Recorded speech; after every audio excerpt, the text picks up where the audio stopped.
Good evening, one and all. The health of our planet depends on the health of its ecosystems. And sustainable agriculture is the key to maintaining the health of the planet. With this quote, I warmly welcome the respected principal, vice principal, director, deputy director, HODs of various departments of Dayanand Sagar College of Arts, Science and Commerce. And also, I take this privilege to welcome our erudite speaker of today's session, Mr. Lakshmipathi Parthiban sir, and all the distinguished participants joining us from various institutions across the country. To this Atal online faculty development program on greening the future, advancing agricultural economy and sustainability through technology and innovation, sponsored by AICTE. I, Sachana C, Assistant Professor, Department of MBA BU, Dayanand Sagar College of Arts, Science and Commerce, is delighted to become a host of today's session of 5 and 6. Let's make this a productive time together. In session 5, we will explore on the topic green finance and investment for sustainable agriculture, followed by session 6, focusing on agri entrepreneurship and inclusive rural development. Both sessions will be conducted by our eminent speaker, Mr. Lakshmi Parthiban sir, who will be guiding us through innovative approaches and sustainable solutions in the agricultural economy. Before we move on, I wish to mention all the participants a few important points regarding the FTP. For this FTP, a minimum of 80% attendance is compulsory. On the last day, that is 15th November 2025, an online test will be conducted between 6:30 p.m. to 7:15 p.m. for about 45 minutes. Participant must score a minimum of 70% in the test to qualify for the Atal certificate. It is compulsory for all participants to submit online feedback at the end of the second session, as the link will be shared through WhatsApp group as well as to the registered mail ID through the mail. The questions will be addressed at the end of each session.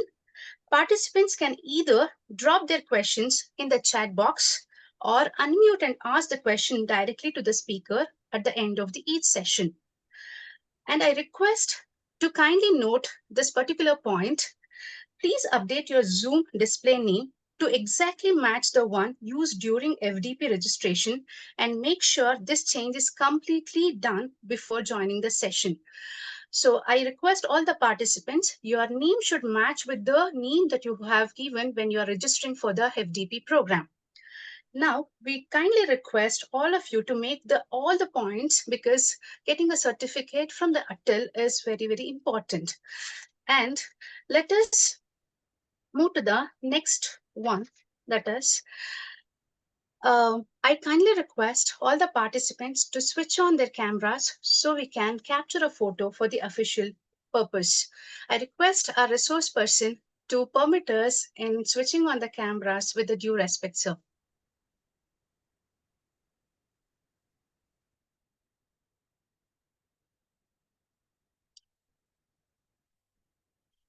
I request all the participants kindly switch on your cameras so that we can officially take a photograph.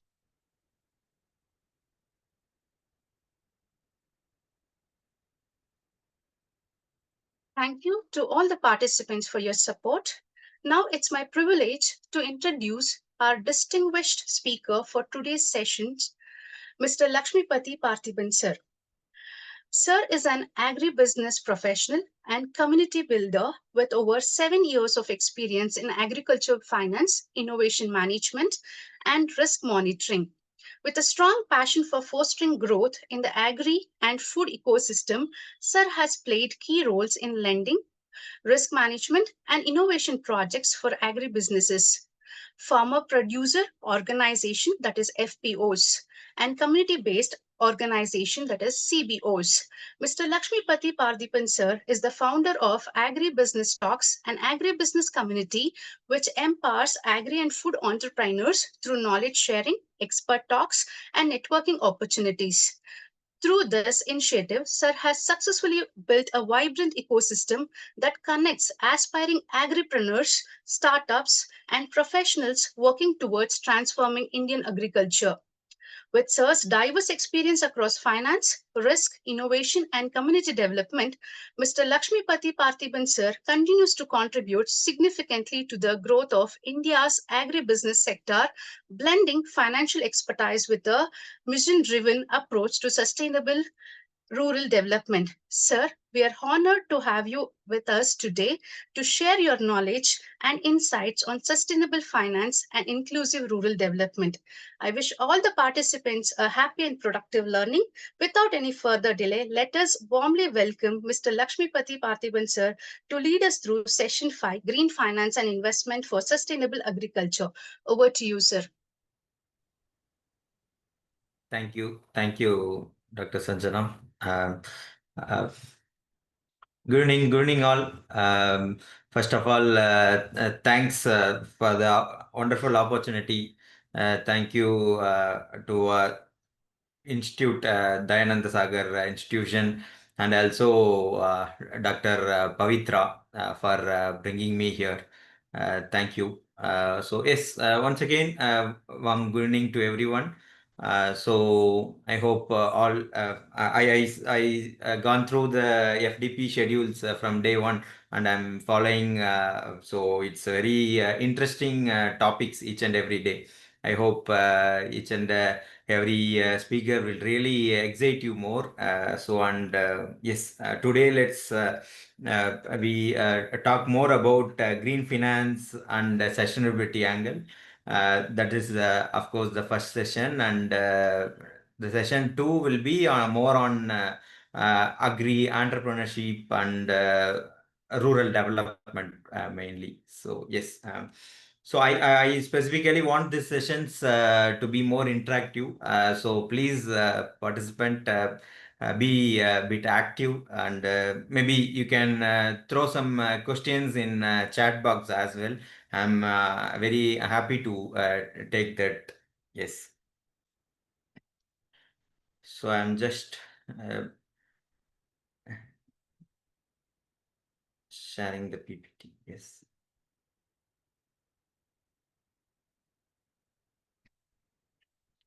So yes, we'll see about green finance and investment for sustainable agriculture.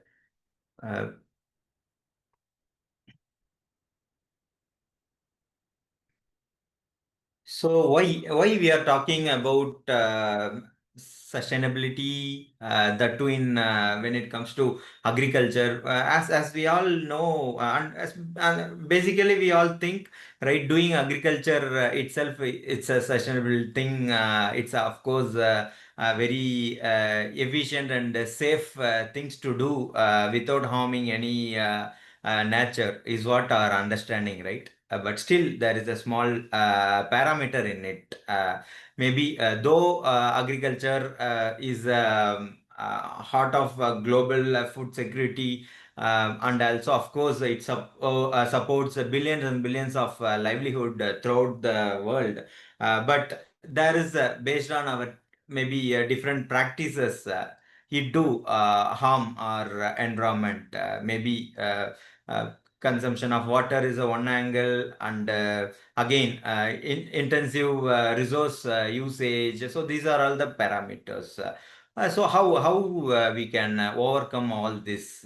So maybe of course how we can ideate eco-friendly ideas, and find the solutions to address problem statement whichever relates to sustainability.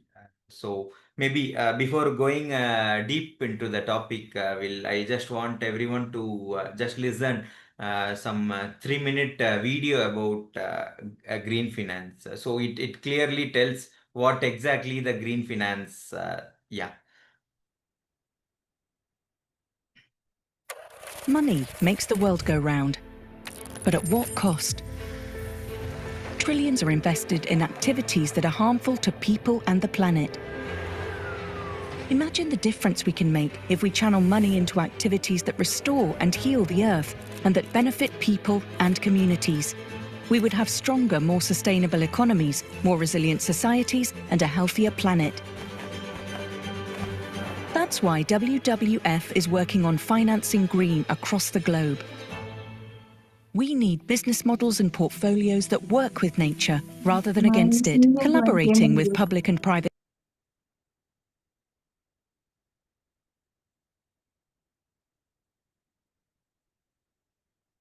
sector partners. We're creating 5 kinds of green financial solutions. We're designing financial products and solutions that direct mainstream investment towards sustainable projects and businesses. We're helping to develop bankable nature solutions. We're supporting standards, metrics, and guidelines for sustainable finance. We're creating innovative financing mechanisms that support protected areas. And finally, through innovative startups and ventures, we're accelerating impact-driven ventures focused on developing solutions to some of the world's biggest environmental challenges. WWF is helping to build bridges between financial systems and ecosystems to create a world where both people and nature thrive.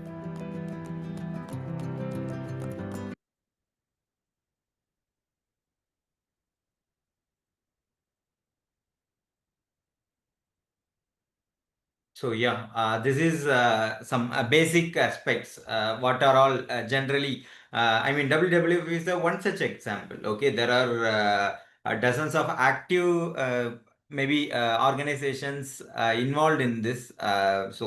Especially now, the green finance is a very uh, currently the very fancy term we can say. So yes, almost all startups and developmental organizations are working towards it. So yes, Moon, shall we go for PPT?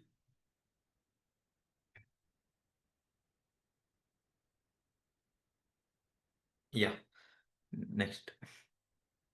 So yes, what exactly green finance? As we saw in this video clips, starting from green bonds to each and I mean climate focused or environmental focused innovative ideas to financing those ideas, even to uplift rural livelihoods to carbon credits and climatic maybe other climate risk based funds.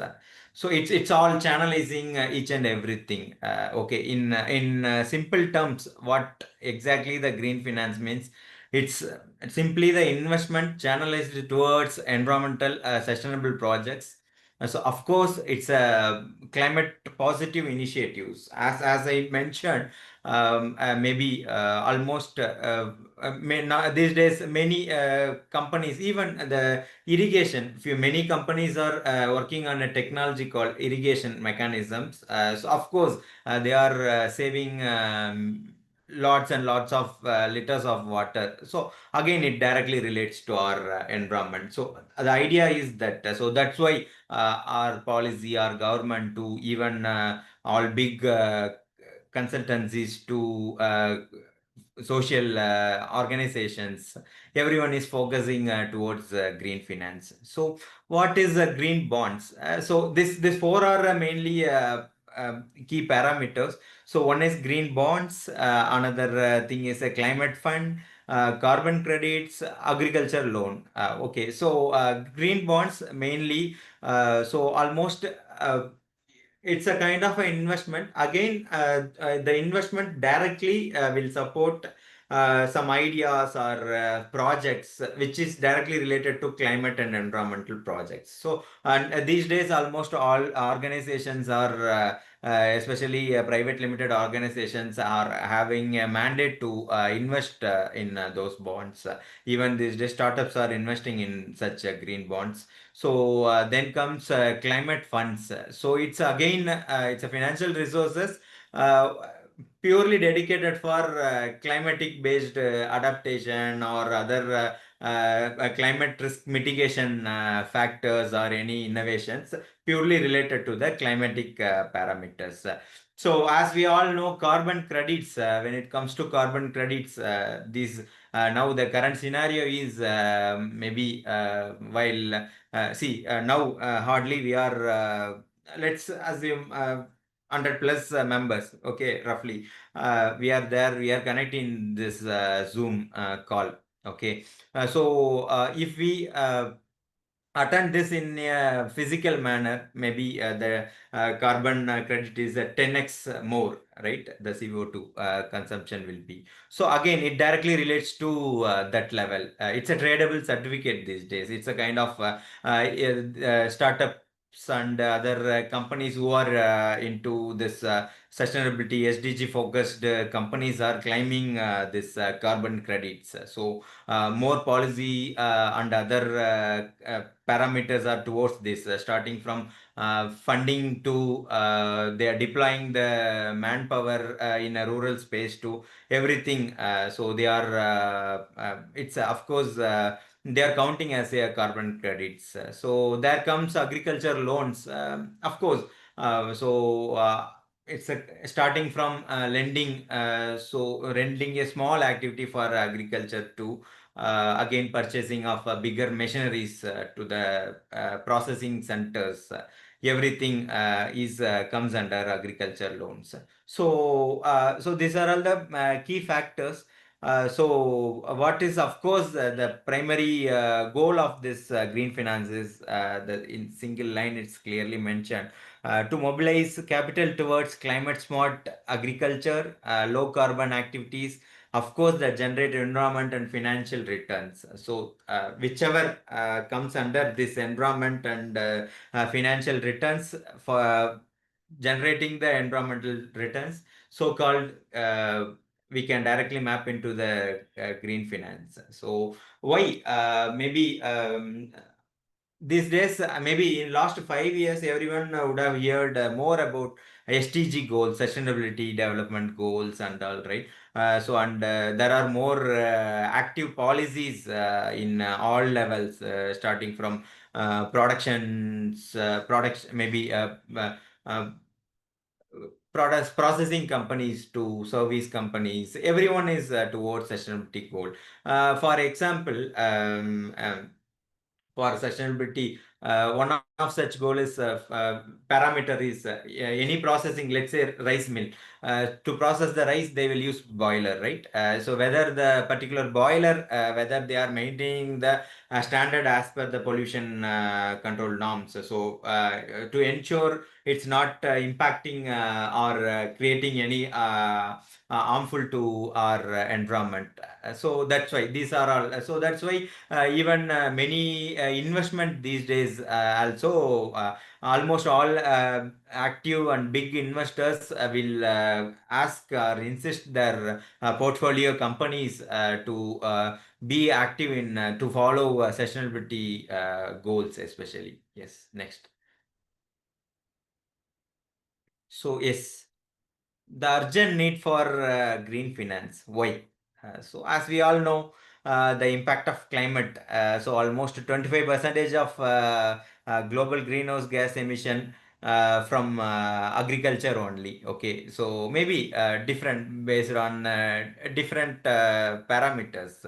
As I mentioned, maybe the consumption of water. So other parameters, usage, transportation, everything comes under this. Okay. So how to reduce this? So that's why all these schemes, and that's why all government and other organizations are working towards it. Okay. Adaptation imperative. So there are massive investment, of course, required to address all these things. As I mentioned, there are hundreds and hundreds of companies are actively coming into this space, climate smart agriculture and all. So of course, everyone should have get access to the credit so that they can build such solutions or some technologies, and again it directly translates to or take those technology to the field level. So where exactly the bridge. So it's of course a green finance mechanism that provides critical link between environmental necessity and financial viability. So almost all green companies know they are mandated to follow such terms as per sustainability goal. So and each and every let's say each and every fintech to banks to every all financial organizations have a mandate to focus on this climate smart agriculture. They should have some portion of climate smart agriculture based portfolio as well. So of course everyone is keen towards it, and of course small awareness, extra awareness also required. Now almost we are getting through such mediums. Yeah, next.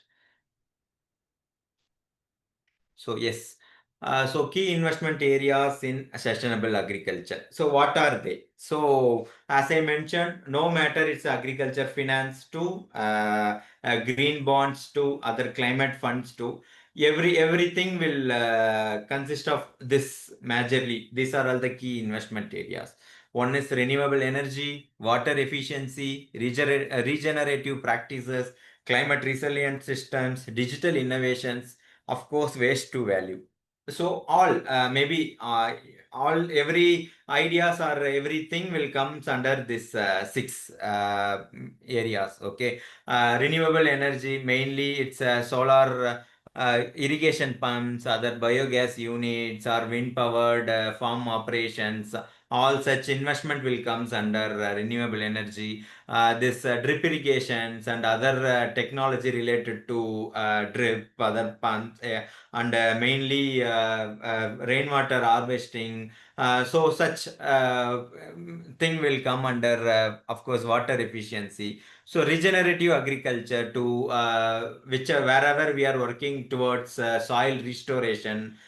So and again, of course, now these days everyone is coming towards organic farming. The organic farmers also day by day increasing, and organic product based companies also increasing. Those and all will come under regenerative practices. So climate resilient systems. So which is nothing but it's of course based on the climate. See, during drought, we normally won't do agriculture. No, so of course we can find one heat tolerant varieties or diversified cropping systems, crop rotations. So whichever based on climatic condition, the adaptive mechanism is so-called climatic resilient systems. So digital innovation. So as I mentioned, carbon credits. Many companies are tracking, tracing the carbon credits. They just consult other companies to trace the carbon credits. So carbon monitoring tools. So precision agriculture platforms, maybe some data-driven and AI-based solutions to the farmers and farm operations. So finally, waste to value, starting from making a biofertilizer to compost and other thing. So whichever we are converting waste to value, so comes under this. So mainly, whichever the investments comes under this segment is directly categorized as green finance. So of course, each and every company is mandate to do this. So only to protect our environment. So that is the main reason. So everyone is focusing towards it. Yeah. Next. So yeah. So financial instrument. So almost we saw this in the four key parameter. No. So in this. Let's go a bit deep on each aspect. Green bonds, of course, it's a fixed income security, specifically invested to fund something related to sustainable agriculture projects. So it may be institutional investor or other organization can purchase this green bonds. So again, as a sustainability goal or sustainability mandate, they will invest in this green bonds. Then there comes climate fund. So as I earlier mentioned, So of course, whichever comes related to the agricultural transformation or other financing related to climate smart agriculture or innovating any devices related to something. So there comes climate funds. So impact investment, of course, it's directly impact will be under private capital deployed by investors seeking measurable environmental benefits. Here we can measure, as I mentioned, to analyze the boilers efficiency. So whichever comes in a measurable way. Then public-private partnership. It's of course collaborative financing structures for both government and private jointly invest on some bonds. Next. So these are all the key stakeholders driving the green agriculture. So governments, of course, private sectors, financial institution, development agencies.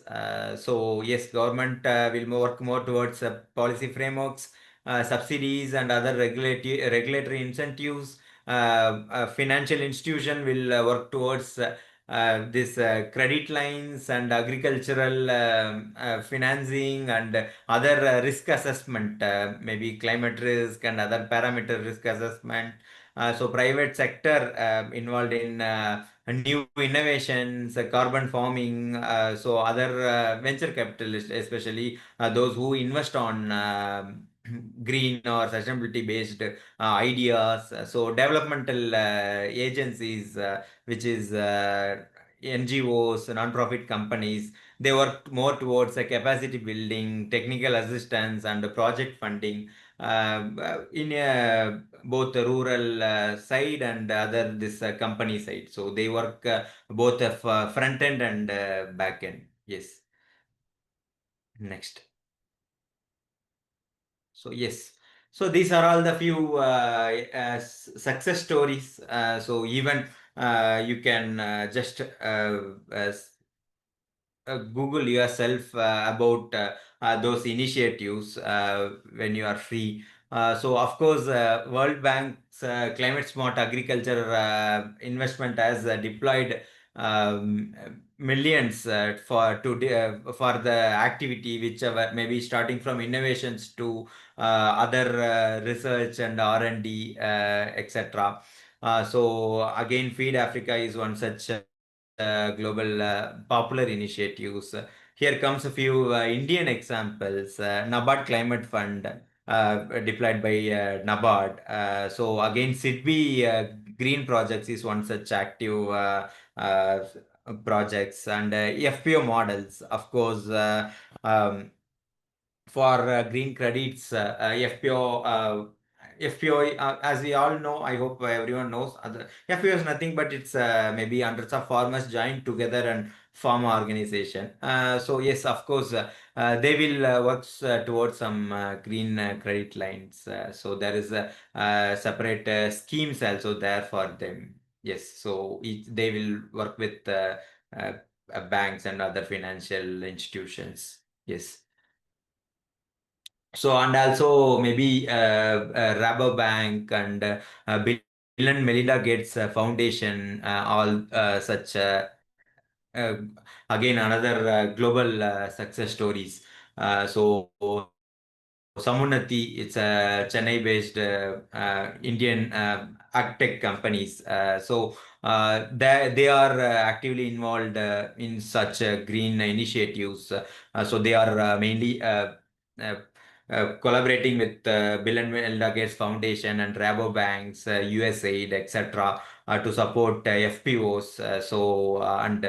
They support mainly on capacity building activities and market linkage. So all those are the success stories. Yeah. Next. So, yes.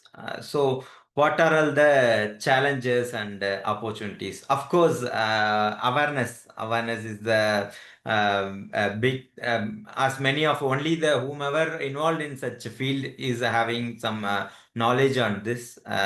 So maybe slowly government is running many campaigns, and they are revising many policies so that everyone can adopt that or follow that. And as I mentioned, many development agencies, NGOs are working towards such a green initiatives. So yes, and risk perception will be since almost agriculture projects and all. Sorry. Yeah. Sorry. Yes, the main challenge in agriculture, no, it should be in a measurable manner. So again, so all banks or other things needs to take some proper risk assessment before going to that. So there is the, of course, earlier the access to this such funds or such schemes itself was a bit tough. A normal rural people cannot access. But these days, NGOs are taking these schemes or other initiatives directly to the rural doorsteps. So that is the, of course, slowly it's changing. Yes. What are all the opportunities? It's clearly mentioned. Of course, environment and sustainability goals, momentum, digital platform, carbon markets. So yeah, startups and all more towards ESG parameters, so that they can also raise. Can you go mute? I Yeah, request Faryad ma'am to mute yourself. Sorry, sir. no problem.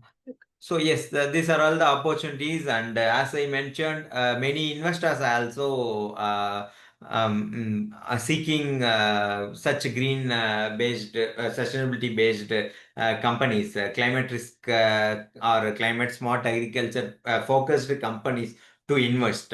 So yes, so everyone is keen towards it. Of course, now everyone having access is what the current scenario is. Yum. So yes. So of course, as we mentioned, the essential foundation is important. No matter to do a profitable agriculture in a sustainable way.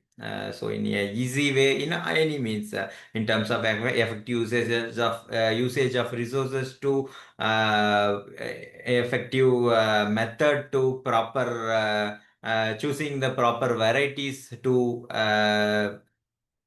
rainwater harvest. I mean, saving the water to everything. Everything is base, and of course, the collaborative action should be there. Maybe we can each and every institutions can partner with NGOs or other government to take this to the next step.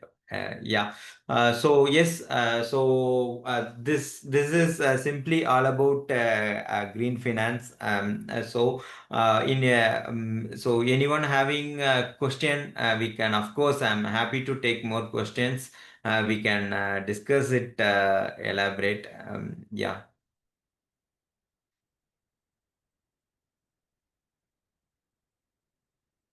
Participants, if you have any questions pertaining to green finance, kindly unmute yourself and ask the question to the resource person, or else you can drop a question in the chat box that is going to address the question.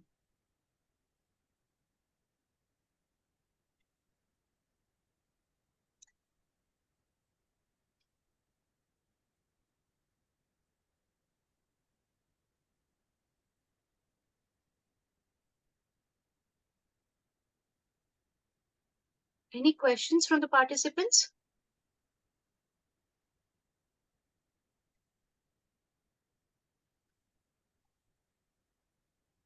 And Mohant, yes, you can also play another video so that it will be easy for them to understand.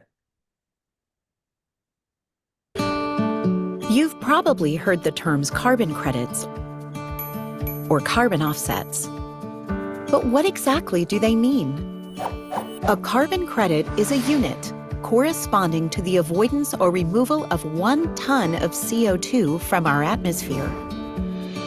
The credits are issued by climate action projects that capture carbon dioxide from the atmosphere, for example, by planting trees, or prevent carbon from being emitted, for example, by stopping deforestation or replacing open fires with efficient cook stoves. The number of credits generated by a project is based on the tons of CO2 it saves. To guarantee that the impacts being made by a project are happening, our carbon credits are certified according to recognized international standards. These standards provide strict methodologies to calculate impacts, a harmonized auditing framework, and regularly monitor projects. They also ensure that the climate projects are well implemented, that they could not have been developed without the revenue from carbon credits, and that they create measurable and permanent climate benefits. Once issued, each credit is assigned a unique identifier and registered in publicly available registries to ensure that it can only be counted and sold once. In the fight against climate change, carbon credits are a proven way for companies to reduce global emissions today, while they work hard to shrink their own carbon footprint. These investments support sustainable development in the countries most threatened by climate change and scale pioneering new climate solutions. Want to know more about supporting climate action projects and speeding up the global transition to an environmentally sound world? Contact us today.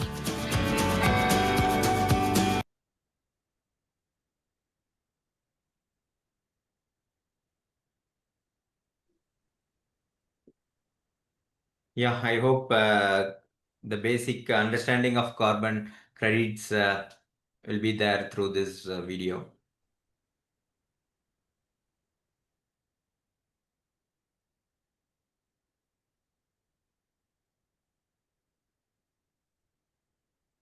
So yeah, over to you, Dr. Sanjana. Okay, sir. Any questions from the participants?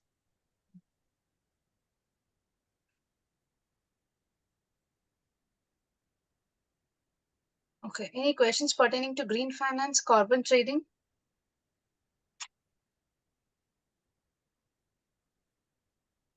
Sir, there is a question in the chat box, sir.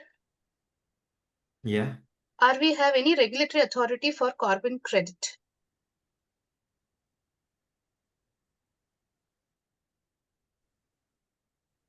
Sorry. Come Sir, again. there is a question in the chat box. Are we have Yeah. any regulatory authority for carbon credit? Yeah. There are maybe BE, we can say Bureau of Energy and Efficiency. So again, many such regulators are there. So one such is NSC ICM, so National Steering Committee for Indian Carbon Market. As we all know, this sustainability development goals, no, all those parameters. So yes, so it's mainly regulated by Bureau of Energy and Efficiency. Yeah, it comes under Ministry of Environment only. Okay, sir. I hope sir has answered your question. And it's a central institute agencies. It's a commonly they tie up with almost all countries, ministries, and yeah, they support on this. Maybe Okay, one such initiatives in our one such initiative in Tamil Nadu, for example, TN climate change initiatives. Again, it's under Tamil Nadu Environmental Ministry only. So they work more towards climate change based activities and other certifications, etc. For example, maybe giving ratings to the beach, to other factories, to other facilities, even no matter it's a government or private. Yeah. So yeah, almost all government, each and every states having such initiatives. Yeah. Okay, sir. Thank you, sir. There is one more question from Amarnath Reddy, sir. Any programs globally or nationally on publicity of green finance? Green finance, I'm not sure any specific programs, but as I mentioned, World Bank Climate Smart Agriculture is one such active thing. So even we can find that guidelines in their website as well. Yeah. Thank you, sir. There is one more question from Madurai. What role will technology such as AI play in the future of green finance? Okay. Yeah. As I mentioned, anything, maybe if AI works for climatic parameters or climate risk mitigations, anything into agriculture, of course, will directly categorize it under green only. So yeah, of course, they can be categorized under green finance. Yeah. Okay, sir. Sir, there is one more question from Bhuvan, sir. What is the role of carbon credits in agriculture in our country? Okay. Yeah, as I mentioned, see, reducing the carbon, maybe in simple example, so I was just Googling, so what to say, maybe now around 90, as I roughly mentioned, 100 members. So 100 members, our carbon dioxide, everything too directly relates to if we everyone attended physically. So that roughly translates to 10x times, right? So yeah, so it's of course the harmfulness to the environment should be less. That is the ultimate goal of this.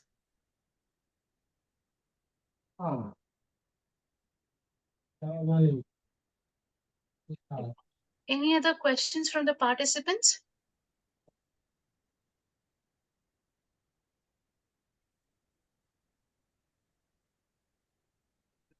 Okay. So if you have any question, please unmute yourself and ask the question to the sir. If not, you can drop the question in the chat box.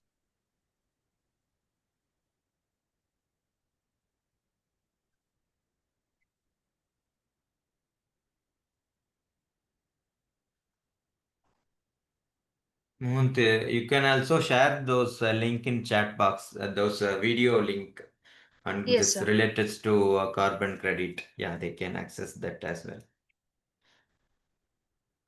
Okay, sir.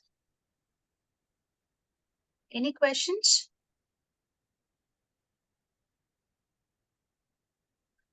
Okay. So thank you so much, sir, for giving us invaluable insights on green finance and carbon trading.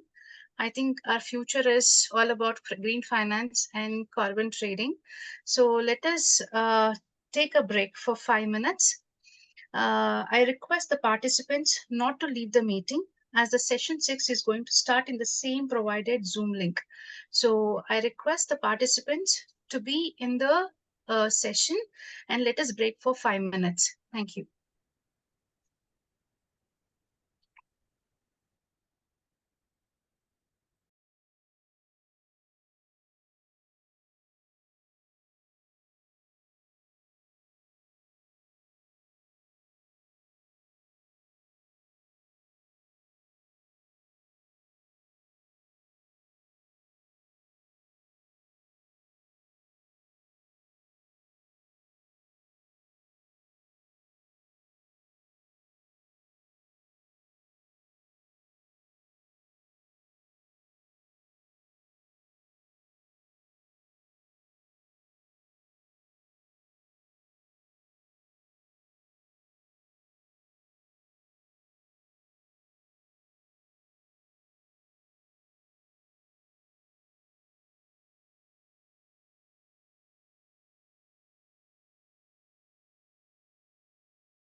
Paid वाला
video தெரியுங்க.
So welcome back to all the participants.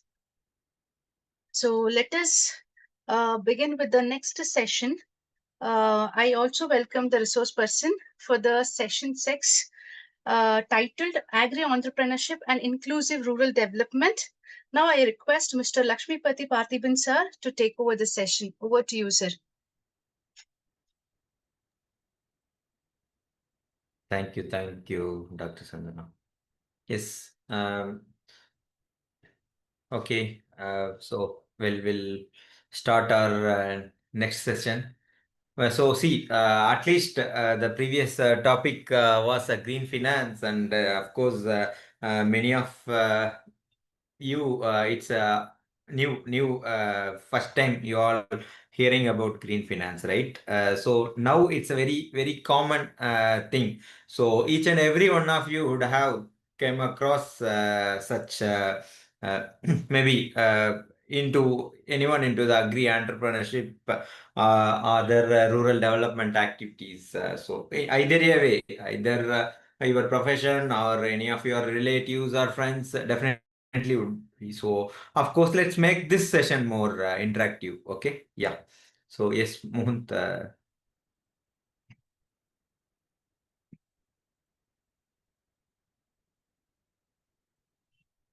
So we'll start as usual. We'll start with one video clip. Okay, please watch this clearly. Okay, so it's speak more about rural entrepreneurship or agripreneurship and also the rural development. Okay, so one such example is Mr. Anil Kumar. Being a very successful banker, so he did a wonderful job in rural and agri space, especially. How he is supporting farmers and other impacting rural livelihood. The video will clearly tell how he is impacting the rural livelihoods through his company called Samunati. Okay, yeah. Please play this moment. We are inching towards a 10,000 crore mark. From the loan on my house to 10,000 crores has been a journey. My first borrowing happened when I was in my 10th standard, when I went to the local kirana shop guy to ask for some provisions with a promise to pay later. And that guy said, "Arey, I know you, why do you hesitate so much? I know you play cricket here in the gully, so don't worry, just take it." And I knew the bill at that point in time was 72 rupees. So my first borrowing was 72 rupees. And I realized the power of social capital, the power of goodwill, the power of trust that can unlock lasting contracts, which no legal document can bring in.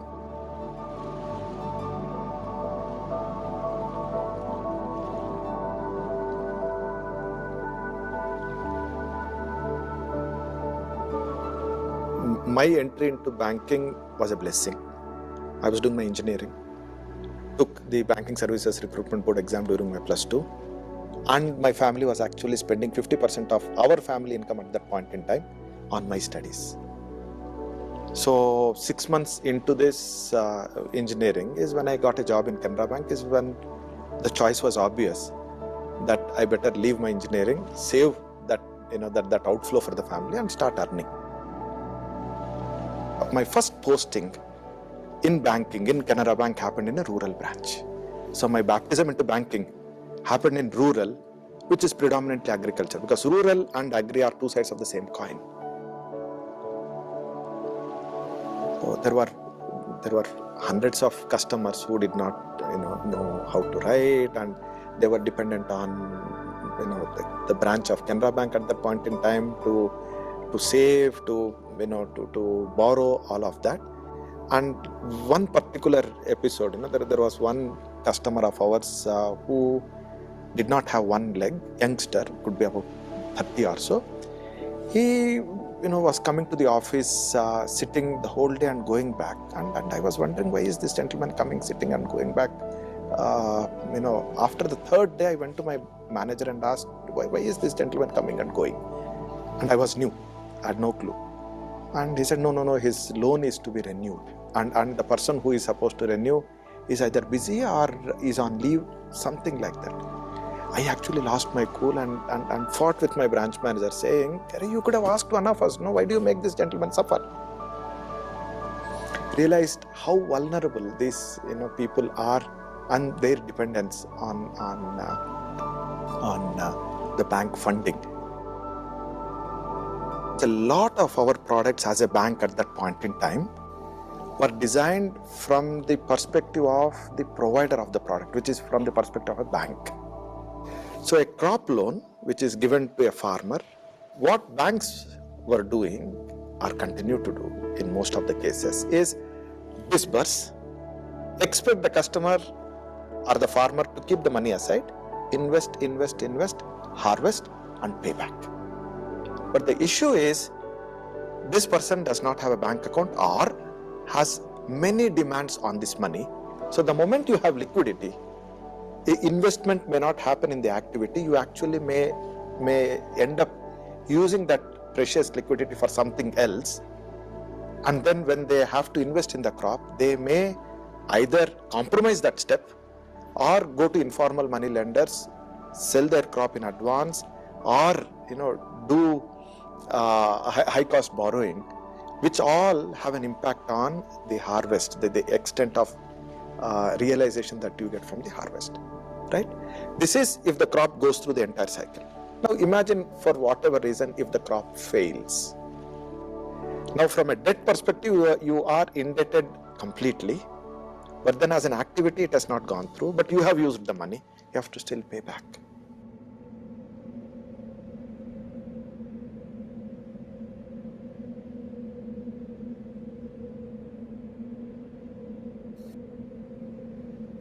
So ideally speaking, the risk management philosophy has to be, can I manage your risk? Because my money is risky in your hands if your risks are not mitigated, right?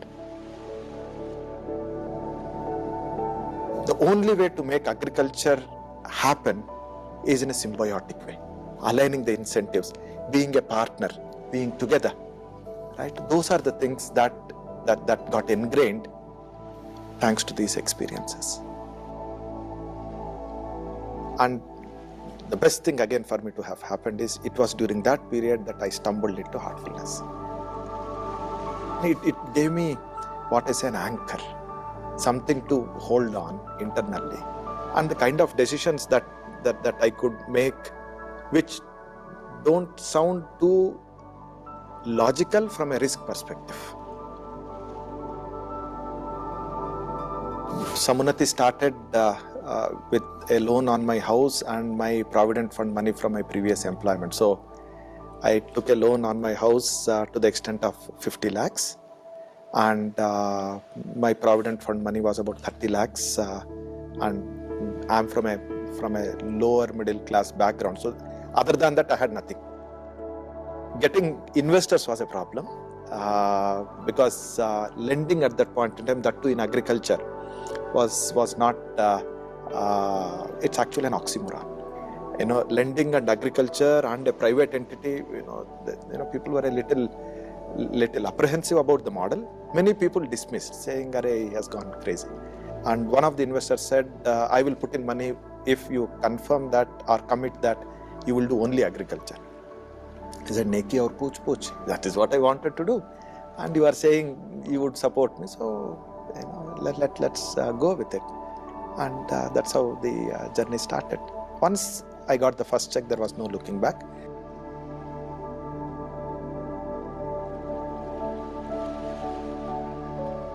Samunati exists to make markets work for smallholder farmers. So that's the reason why the company exists.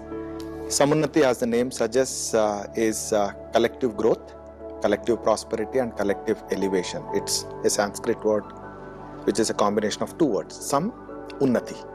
Sam being collective, Unnati, growth, prosperity and elevation. And we consider ourselves as a value chain enabler. And the tools that we have so far in our understanding is working capital is one key constraint. removing the working capital constraint among the players in the value chain. So whenever there is a buy and sell, the buyer wants to pay later, seller wants money immediately, we come in between and release the working capital constraint. Second key constraint is market linkages. How can we bring markets closer to the farm gate, closer to the farmers, and how can we make the farmers access better markets for their price realization? And the third tool that we have is how do we build the institution capability of the farmer collectives that we work with. The entire credit underwriting is non-traditional. We don't believe in collateral. We don't believe in past performance. We don't believe in financial statements. We don't believe in tax returns, because all of these are looking into the rearview mirror and going forward. 99.99% of human beings honor their commitment.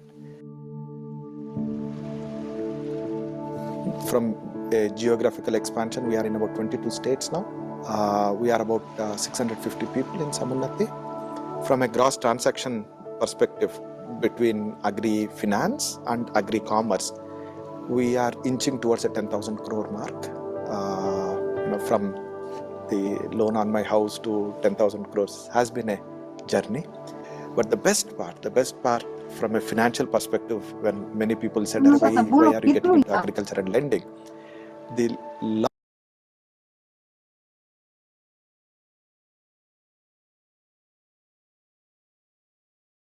loss, actual write-off, the credit cost of any business that they say is about 0.4%. It only validated the trust.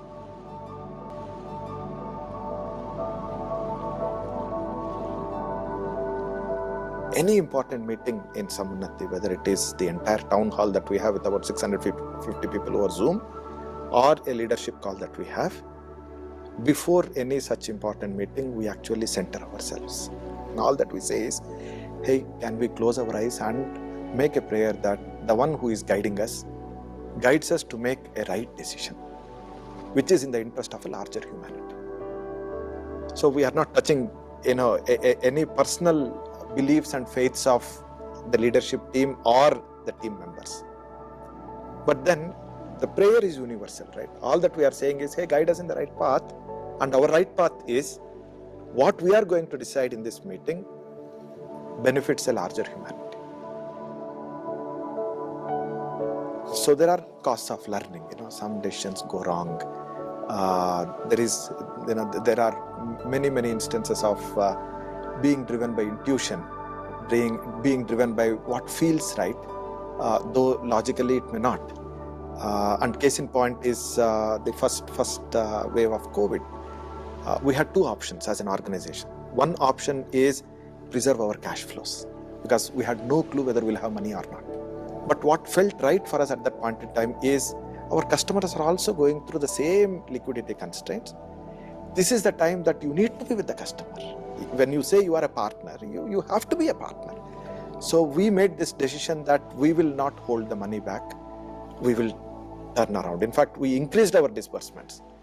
And some of the larger borrowers who were not as active as they were prior to pandemic, we went to them saying, hey, you know what, we need to support our more vulnerable clients. Can you prepay some of your loans? And they prepaid. Right? So the liquidity was coming from the customers who did not want money, parting with their liquidity, trusting in us that we would actually go back to them and make good that liquidity when they need, which we did later. And then the market responded. We started getting more and more liquidity, and we started deploying more and more liquidity. In the first wave of COVID in the 6 months, we did close to 700 crores of market linkages.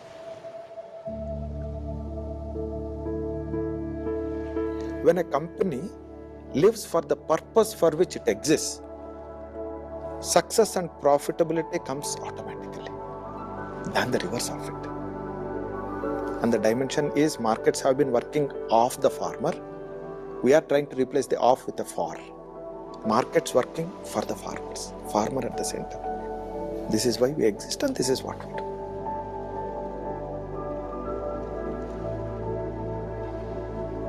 This was not a business. This continues to be not a business for us. Most of us who are part of the initial team, we all consider that this is an opportunity. to do something meaningful that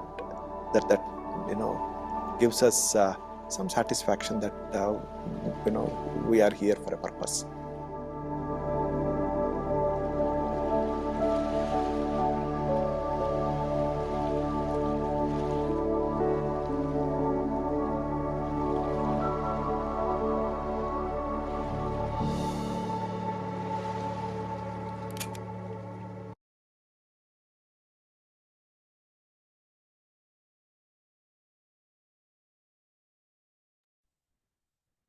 Yeah, now we'll go to the PPT moment.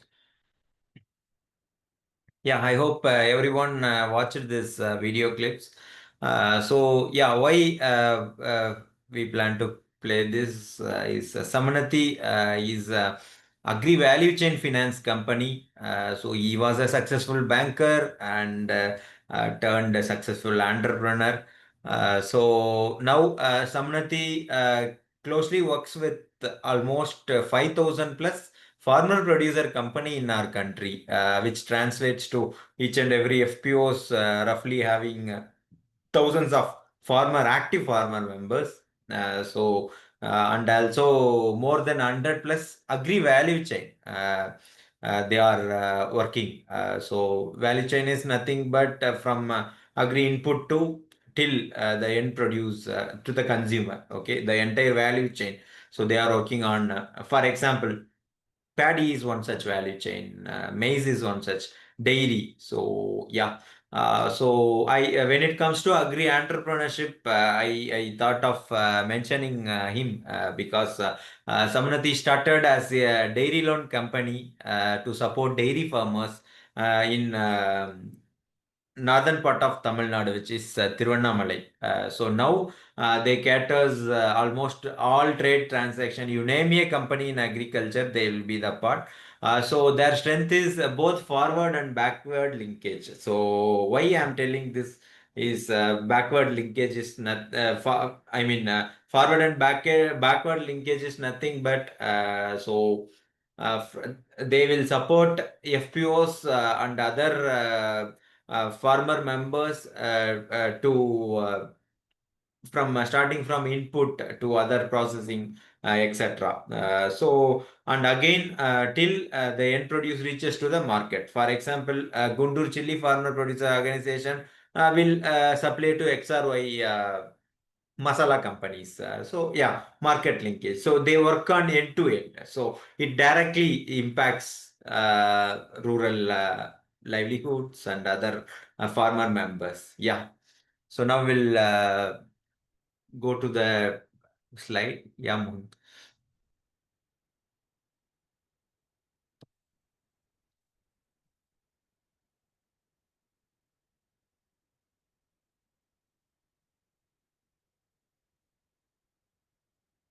Mohit.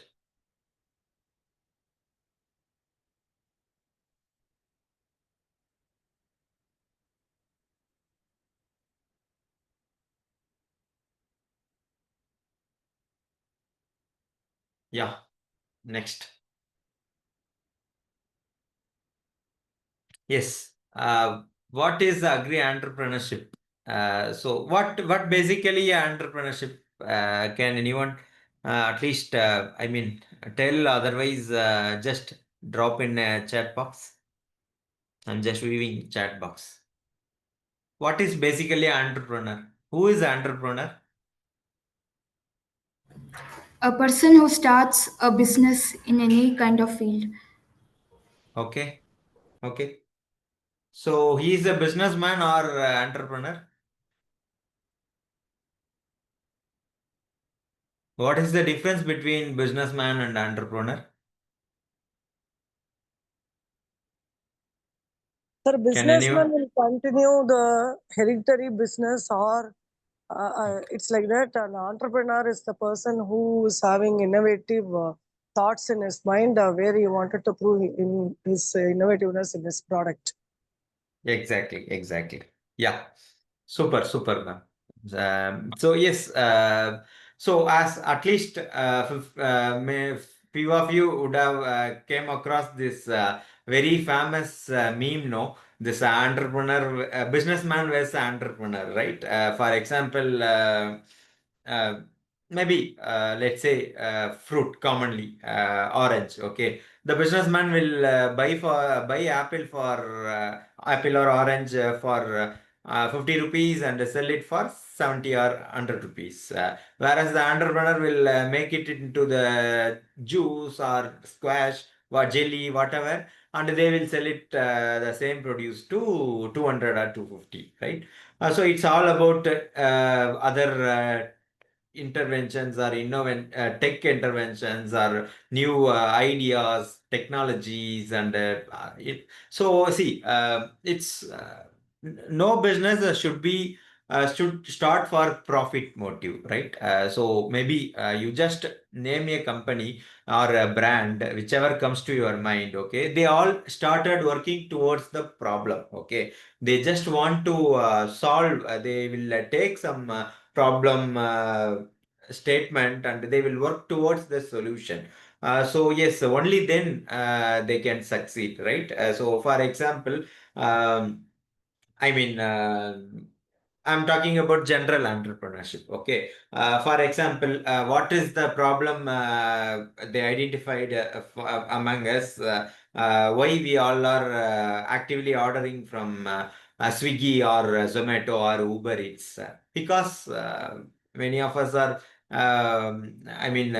hesitant to go out or step out of our door during the weekends or whenever. So yeah, we started ordering, right? So yes, so there is a problem, right? So everyone try to address that. So of course, only then they can. So maybe each and many brands, for example, as maybe we saw the video, no, Samanati. So there was no exclusive agri lending company in our country. So they started that. They addressed that gap. Okay, as he rightly mentioned. So there is no formal credit assessment. In the so yeah, those are all the small examples. Okay, so again, for example, Milky Mist is one such example.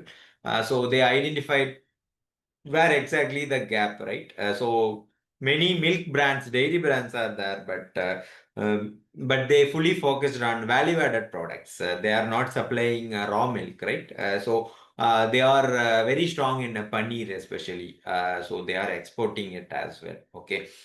So again. Amul is also one of the classic example. They are all around. So yeah. So agri entrepreneurship. So whichever the entire, as I mentioned, the entire value chain, whomever travels in this value chain, considered as a agri entrepreneur, right? From farm to fork. Okay, from starting from doing agriculture, farmer to the it reaches to the end consumer. Okay, especially so what are all the core focus area? Production, innovation, and efficiency, which is uh, maybe agriculture, cultivation aspect, the other where is the gap? Maybe choosing the right quality of seeds or right quality of inputs, addressing the nutrition deficiency to everything, right? So again, processing after the harvest, processing those produce and adding the value to those produce. After the product is ready, we have to market the product, right? So yes, and then some technology integration. So ultimately, in a simple terms, from cultivation, from farm to plate, is the whomever travels this all in this value chain, who is a agri entrepreneur. Okay, so maybe. Even recently one session also I was talking about this particular aspect, agri value chain. So each and every agri value chain, there are 10 plus active. I'm talking about only in India itself.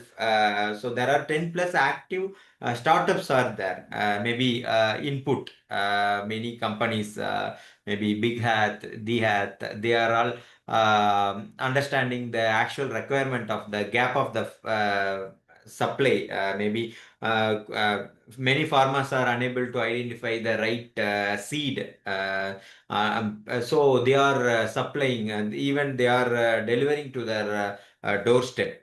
So yes, again from input to again maybe intercultural operations or other thing. There is a gap, right? A few companies are into hiring, right? So farm machineries like Ola or Uber, we can book.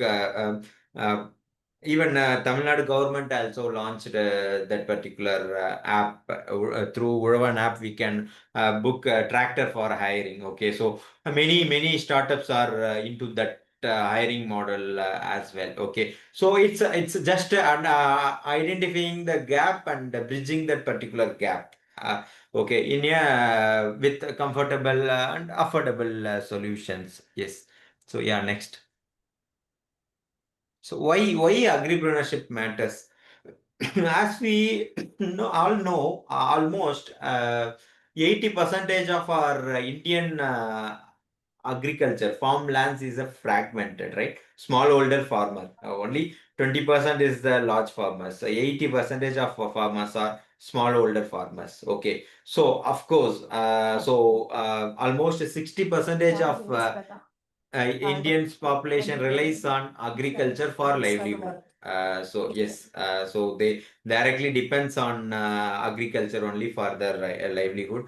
So almost 2.5x income potential is through entrepreneurial farming can increase farmers' income.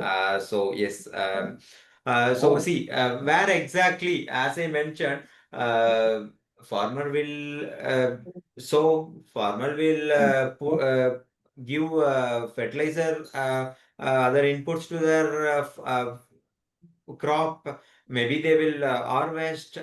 So each and every segment there is a loss, right? From choosing this, maybe selection of wrong seeds can be done. Otherwise, proper ineffective usage or awareness of nutrition.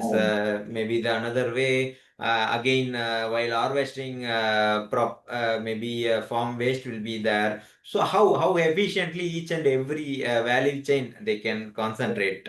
So there comes Agri entrepreneur. So they can support farmers to get more yield and typically higher income potential among the farmers. So almost 45% of employment is through this. Through this agri enterprises and other agri and allied processing. So what is the current challenge? Okay. So see, there is a traditional way of farming practices is there. As I mentioned, they are lacking. I mean, it's awareness only. So lack of awareness on choosing the I mean crop itself, and they fail to rotate the crop. They come simply continue to do similar crop, end up doing cultivating similar crop year to year. And many these days, no, I mean, since then, from there is a migration from rural to urban. So yes, so what are the opportunity? Of course, in the entire value chain, each and every value chain, each and every crops, there is a gap, right? There is a wastage. There is a potential for agri entrepreneur.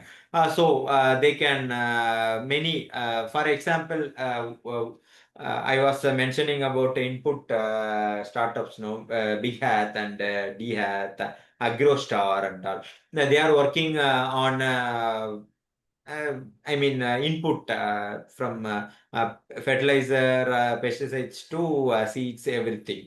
Okay. In other, in next level, growing level, intercultural operations or other parameters.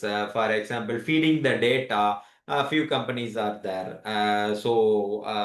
Even cropping, they provide some AI solutions. They provide weather forecast through the mobile app so that the farmers can directly feed their data, and of course mitigate the climate risk. It's all directly leads to higher income only. Yeah. So of course, as we say, almost 60 percentage of population is in rural dependence towards agri only, so of course it will create a more employment in rural areas as well.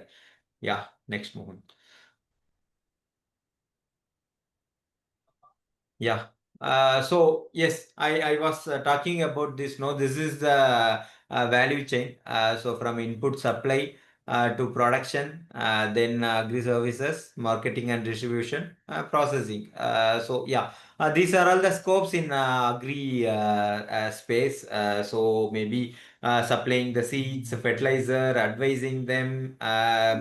As I mentioned, machineries and other farm equipments. So also such will come under input and production. It's again organic farming or new tech interventions.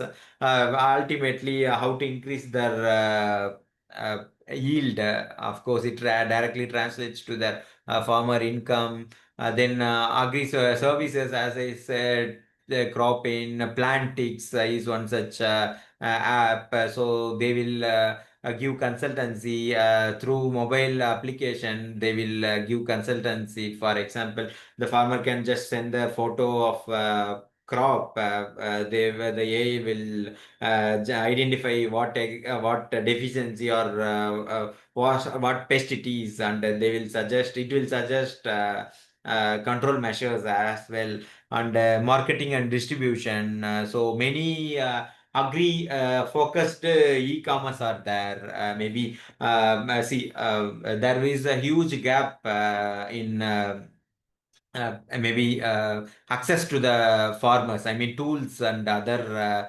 machineries, access to the farmers. Okay, who especially maybe bigger machineries like of course tractors and are reached like rotavators and other display. I mean, naming few example. Those big machineries at least reached to all part of thing, but maybe small new innovations and all it won't reach in rural areas. So many e-commerce platform has came so that the farmer can directly order from their home itself. So it will get delivered to their doorstep.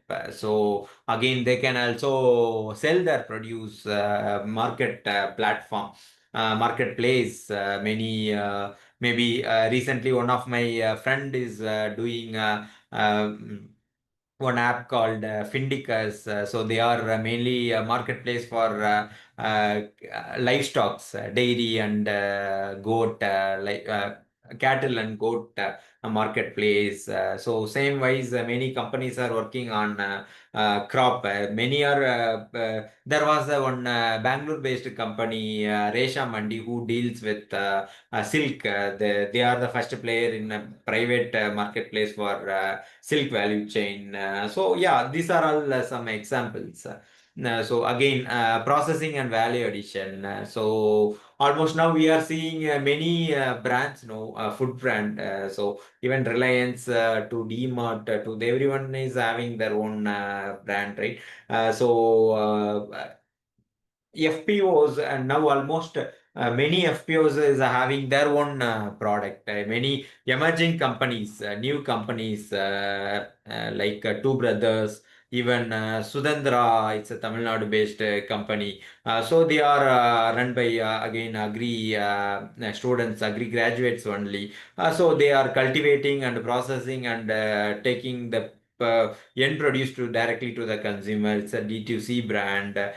So yes, many such brands are there in processing and value addition. So yeah, yeah. So yes, so what are all the drivers of inclusive growth? So these are all the drivers, which is of course local employment will happen in the rural place. Of course, the income will be high, and rural development or infrastructure will of course will be happen, and self-reliance, so they can be self-reliance in local itself. See, maybe FPOs, let's say, if one farmer is having 1 acre, so they are maybe roughly, let's say, 10 bags he can going to sell to the market, right? So the best case to him is he can go to the any trader, local trader, or any government mandis and sell their produce, right? That is the option for 10 bags, right? Same way, if 100 hard farmer member can join under FPO, so they can they have they can uh, uh, they can demand, right, for a higher price. Their, of course, the bargaining power will increase, right? So then if 100 members join together, almost 1,000 bags, so they directly get in touch with any rice mills and make a deal, right? So yeah, that this and all the way good advantage, especially in a rural space. So of course, the rural employment, the one particular FPO, active FPO, will create maybe some bare minimum, some 5 to 10 employment in the rural space, and all if any FPOs are into the processing means, of course, it will give employment to the many women. There are a few successful FPOs as well. Shayadri Farms is one such best FPOs, and a model FPO for our country. Maybe in Tamil Nadu, Karnataka, also few southern part also some active FPO are there. So maybe I will play one video of that Shayadri Farms as well. So just to have a look of that.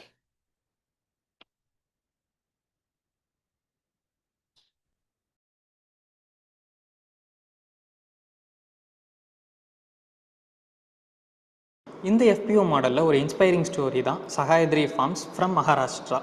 So அவங்க 2011 110 திராட்சை விவசாயிகளை வச்சு ஆரம்பித்த இந்த எஃபிஓ இன்றைக்கி 26,000 ஃபார்மர்ஸோட 1000 கோடி turn over பண்ணுற கம்பெனியாக இருக்காங்க. அவங்க 2022 23 352 கோடி எக்ஸ்போர்ட் பண்ணியிருக்காங்க.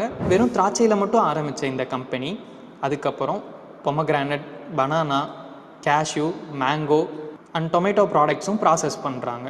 ஸோ அவங்களோட சக்ஸஸ்க்கு என்ன சீக்ரெட் அப்படின்னு பார்த்தோன்னா, ஃபார்மர்ஸ் எல்லாமே அவங்க எஃபிஓவை ட்ரஸ்ட் பண்ணாங்க. அது மட்டும் இல்லாமல் அவங்களே ஒரு ஓன் பிராண்டை க்ரியேட் பண்ணாங்க, மிடில்மென்ஸை கட் பண்ணிவிட்டு. ஸோ சகாயத்ரி ஃபார்ம்ஸுங்கிறது இந்த எஃபிஓ மாடலோட சக்ஸஸ்க்கு ஒரு பெரிய ப்ரூஃபாக இருக்குது. இந்த எஃபிஓ மாடலில் ஒரு inspiring story.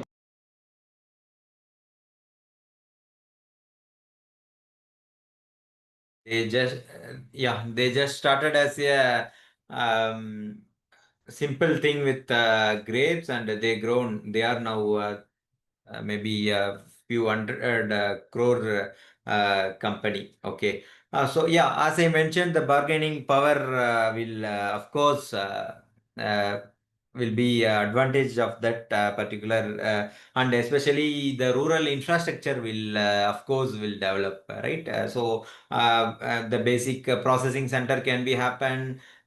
So maybe in my previous assignment, I was closely working with IIT Madras for one such project called Zero Wastage Perishables. So we identified two perishable commodity. One is tomato and one is banana. So we decided to have a very detailed research in both the crop from as I mentioned, from farm to fork. Like maybe we made a detailed study. For banana, we chose southern part of Tamil Nadu, Tirunelveli district. That is the major banana belt.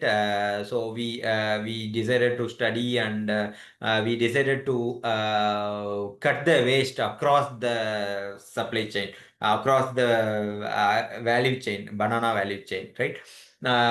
For example, the farmer will harvest the bunches of banana and then maybe if he wants to, it depends, right? If he wants to sell the bunches to the supermarket, he needs to clean or wipe, even wash, or if it is the export, of course, the different parameters that needs to be done for the cleaning or other treatment. So if he wants to sell local market, he can just cut and pack and give. So what is the almost 25 percentage of losses is there in the farm gate itself because of mishandling by the farm laborers.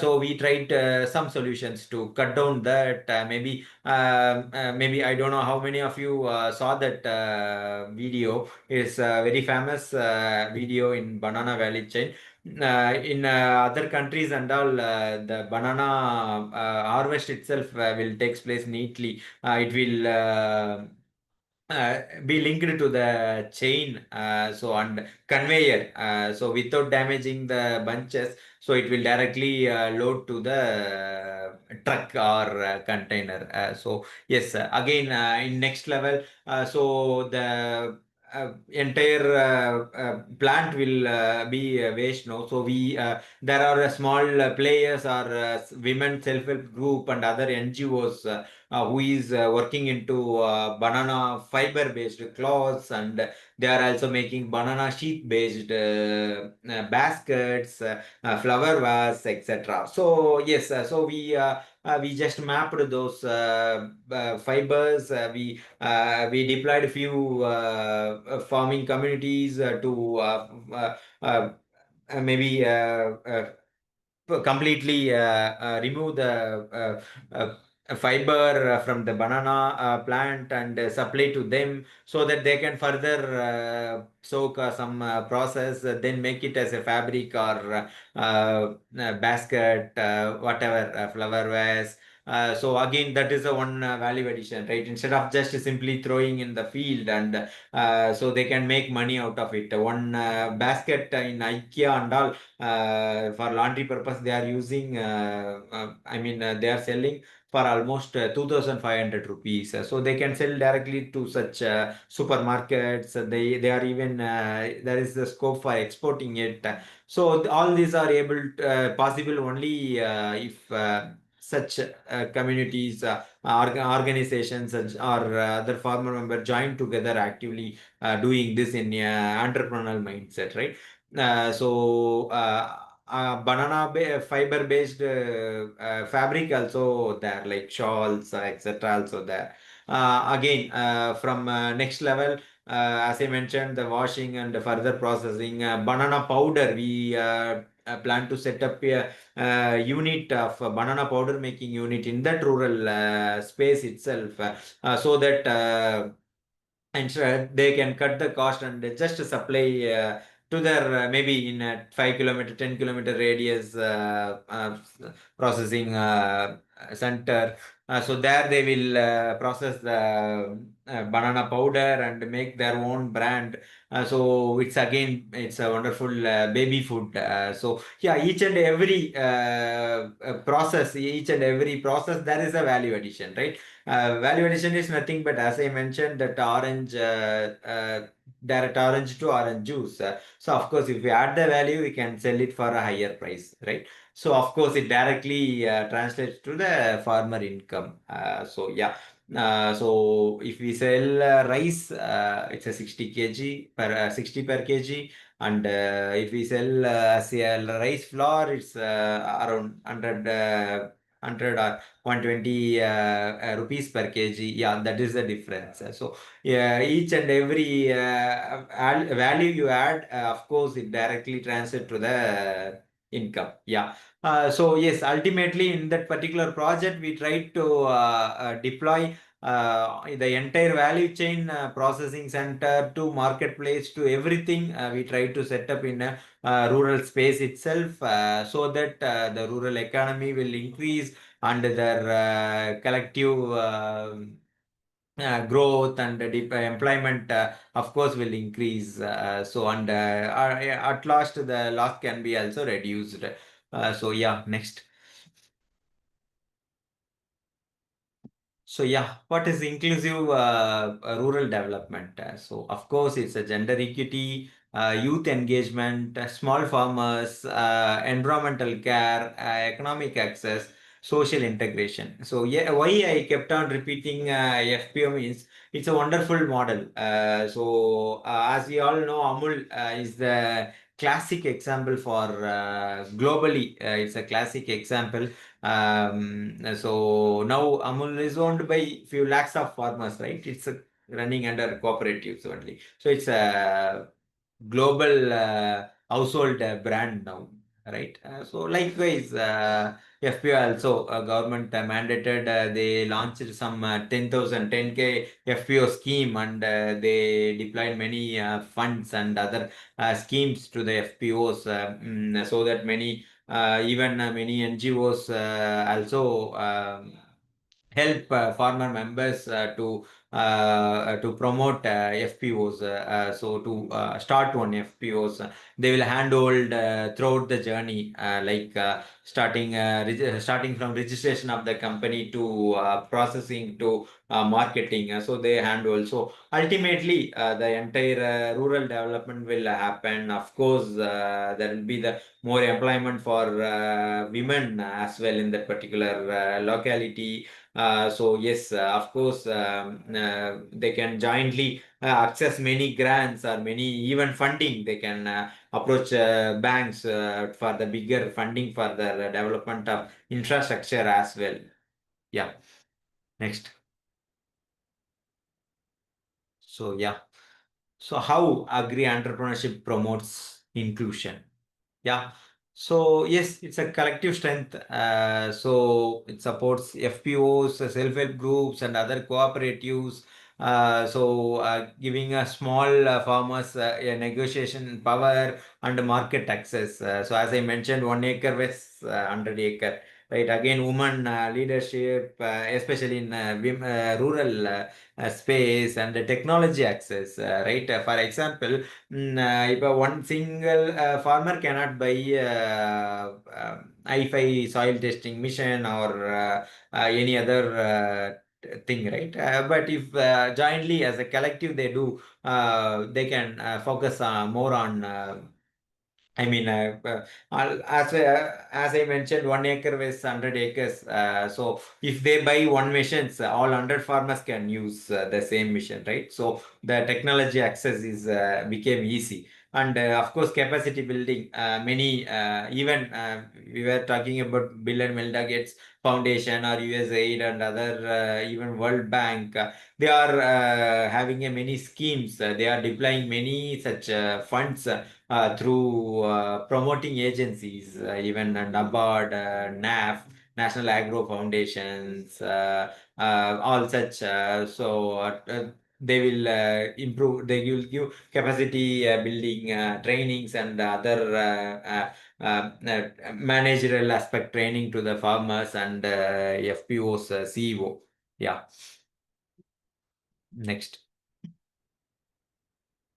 So yeah, these are all the some classic examples. Of course, we spoke about Amul, Dihat, and Ninja Cart are mainly in supply chain based. They also even deal with fruits and vegetables. So they are basically market marketplace.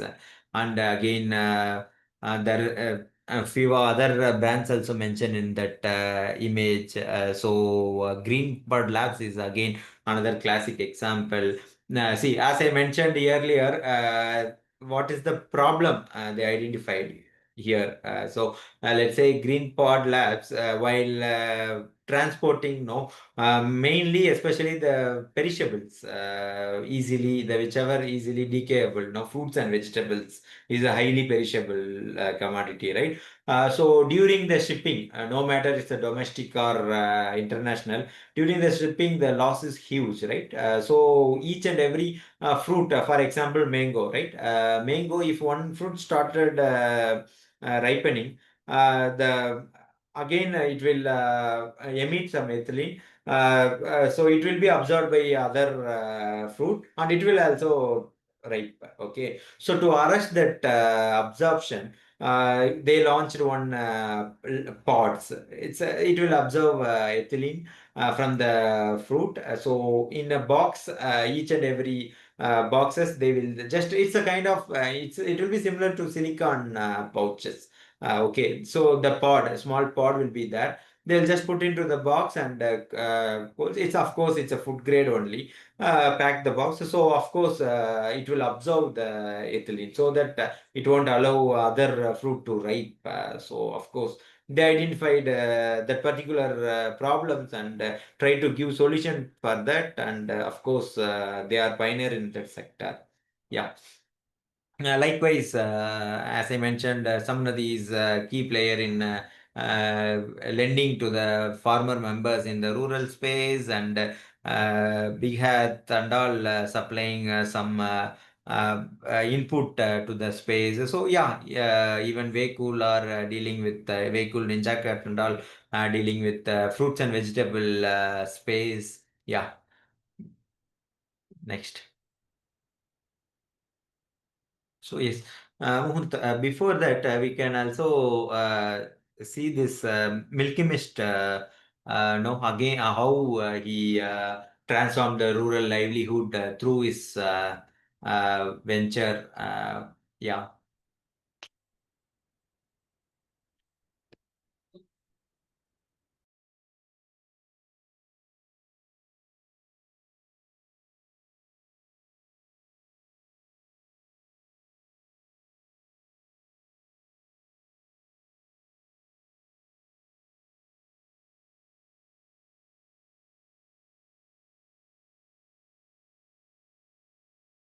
Brand in a market full of sharks, then this episode is for you. Because the story that I'm about to tell you today is the story of a 17-year-old boy who had no money, no brand value, and no investor backing at all. And yet, he went on to build a 2,000 crore dairy business, and that too in the presence of many giant competitors. Now, just so you know, the milk industry is one of the most brutal industries in the country because your product will perish in 4 days, your margins are hardly 3 to 5%, and if you don't move your inventory fast enough, you will be out of business in no time. Secondly, during that time, Amul was the pioneer of the white revolution of India.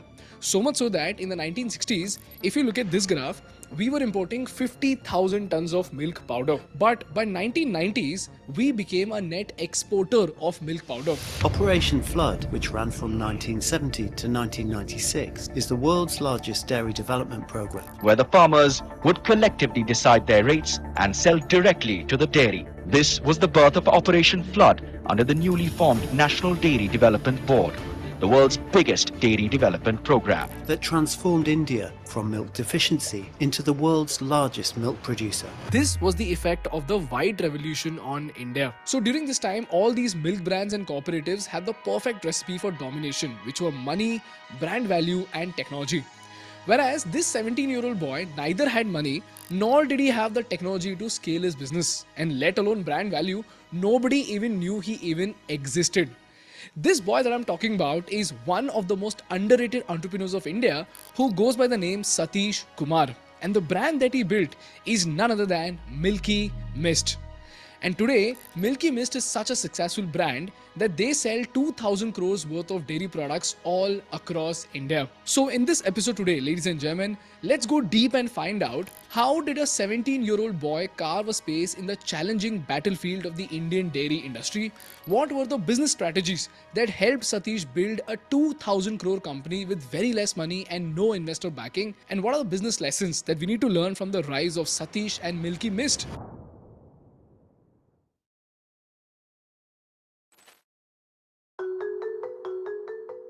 This is a story that dates back to 1992 when Satish Kumar was a 17-year-old boy who had just dropped out of his school, and he joined his father's milk business. But very soon he realized that their business was running into losses, and if he did not do anything about it, they would have to shut down their business. This is when he identified three major problems in their milk selling business. Firstly, because there was no value addition to milk, they couldn't charge high margins, so they barely made 30 paise to 1 rupee max per liter of milk sold. So this was a margin of barely 3 to 5%, and sometimes they even had to sell milk at a loss. Secondly, milk had a shelf life of just 2 days, so they had to dispatch the milk within 10 hours of milking so that they could move their inventory at a profit. And thirdly, because of this, logistics was a nightmare and they could not expand their business. So they were practically stuck in a stagnant market with a low margin business and with no power of logistics at all. Then the question is, how did this boy turn Milky Mist into such a legendary company with 2,000 crores in revenue? Well, the first thing they did was escape the commoditization of milk with a strategy of value addition. Now, this seems like a simple statement, right? But you know what, guys? This statement has a very deep meaning. So, hear me out. This philosophy of business says that the margin of your product is usually directly proportional to the value that you add to the product. Let's take the example of rice. If you buy rice from a wholesaler and sell it in the market at 50 rupees a kg, your gross margin would be around 30% and you'll make a 15 rupees profit out of it. But if you take rice and add 250 grams of urad dal and grind it into a batter, you can make 3 kgs of idli batter. To make these 3 kgs of batter, you would need 50 rupees worth of rice, 40 rupees worth of urad dal and 20 rupees worth of other materials. So the input cost is 110 rupees. But now, at standard market rates, you can sell this batter in Mumbai at 80 rupees a kg. So when you sell 3 kgs of batter, you make 240 rupees. Now, if you see, because of the value that you added to rice with urad dal and grinding, your margin has shot up from 30% to 54%. And now, if you turn this batter into idlis, something magical happens again. 3 kgs of batter will give you 20 idlis per kg and 60 idlis in total. And when you turn it into idli, it will cost you another 20 rupees of input cost for chutney and other items per kg. So the total input cost is 110 rupees plus 60 rupees, which is 170 rupees, right? And now, if you sell a plate of 3 idlis for 40 rupees a plate, you can sell 20 plates of idlis. So the total revenue that you generate is 40 into 20 equal to 800 rupees. So now what's your gross margin? It's 800 minus 170, which is 630 rupees.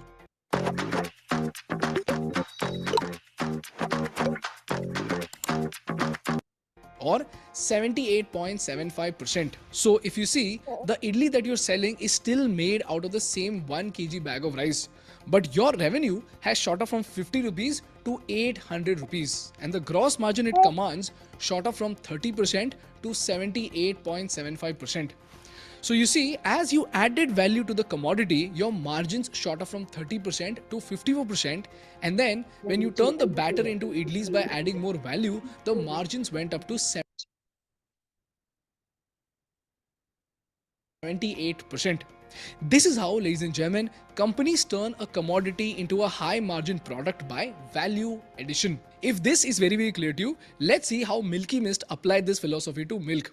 You see, milk is a commoditized product with a profit margin of just 3 to 5%. But what the founders of Milky Mist did was they procured milk and turned it into curd, paneer and ghee. And this is where the magic of value addition happened. If you see this table, while the margin in milk is less than 5%, the moment you go to curd, the margins jump to 20%. With paneer, it's around 20% again, but with higher cost. With ghee, it goes to 22%, and with ice cream, it shoots up to more than 35%. So Satish saw that the root cause of their business problems, which were margin, logistics and growth, is nothing but the milk itself. But if he adds value to milk, suddenly the margins shoot up by 4 to 5 times based on the products he sells. This is the reason why, ladies and gentlemen, Satish started selling paneer and ghee in the market. And this gave Milky Mist 3 major advantages. Firstly, as they went from milk to paneer, the number of competitors in the space reduced by a large extent. In fact, in South India back then, even cooperatives were not bullish on paneer, curd and ghee type products. Secondly, like we saw, it helped them stretch their margins, which helped them make their business viable. And lastly, the beauty of value-added milk products is that as you go from milk to paneer, not just your gross margins increase, but also the shelf life of your product increases. So if you look at this chart, when you go from milk to ice cream, the shelf life of the product increases from 7 days to 30 days to 6 months to even 1 full year.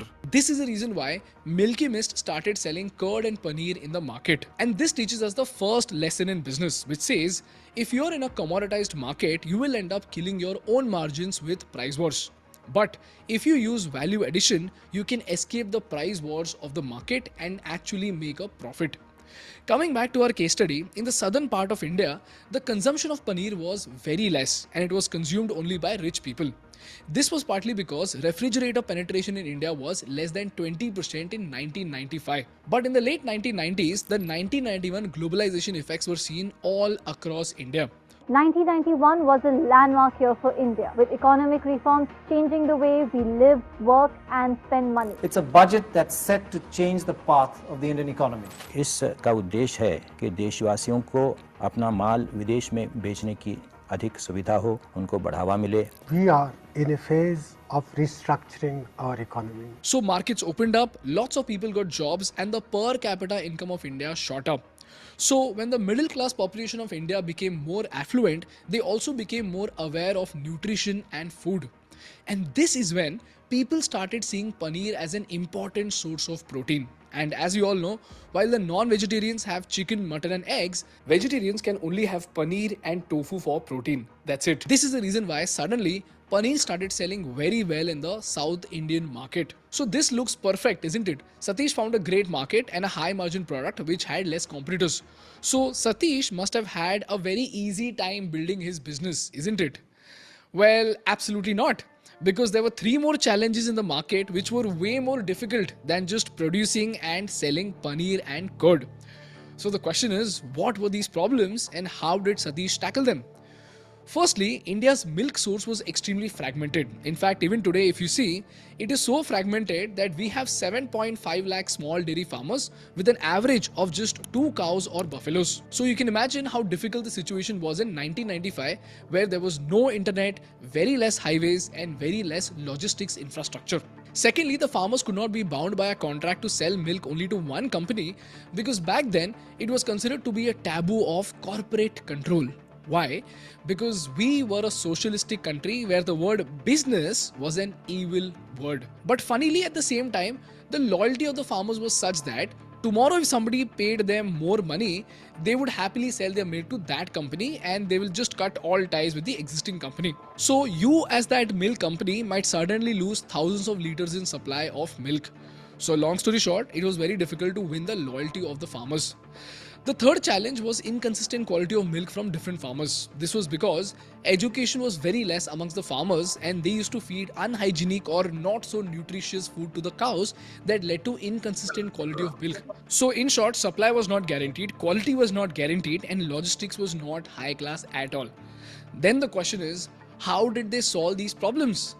Are you someone who gets anxious every time you need to speak up at a meeting, at a social gathering or even a one-on-one conversation? Well, the first challenge of scattered supply was solved by the location itself. If you see this map, this is the Erode milk belt. For those who don't know, Erode is a major milk producing city. Why? Because Kaveri water was available to the citizens of Erode in large quantities, and because of water, agriculture prospered in this region. As a result, good quality feed and fodder were available and hence more cattle was owned in Erode and the adjoining areas. This way, milk procurement became a little bit easier. The second challenge of farmer loyalty was solved in a wonderful way by Milky Mist. You know what they did? To win the loyalty of the farmers, they identified the most pressing problems in their life and became the farmer's lifesaver. And there were 3 major problems that they solved for. Number 1 was lack of loans. This was because the banks could not trust the farmers' credit worthiness. Secondly, they saw that the farmers had no reliable source for animal care. So as a farmer, in the middle of the night, if your cow collapsed, you had nowhere to go.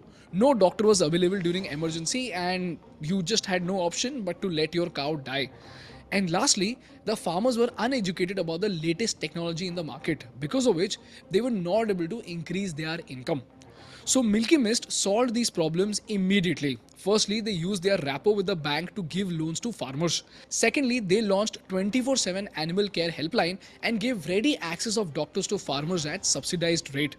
So the farmers could immediately seek help from these doctors and keep their cattle in good health.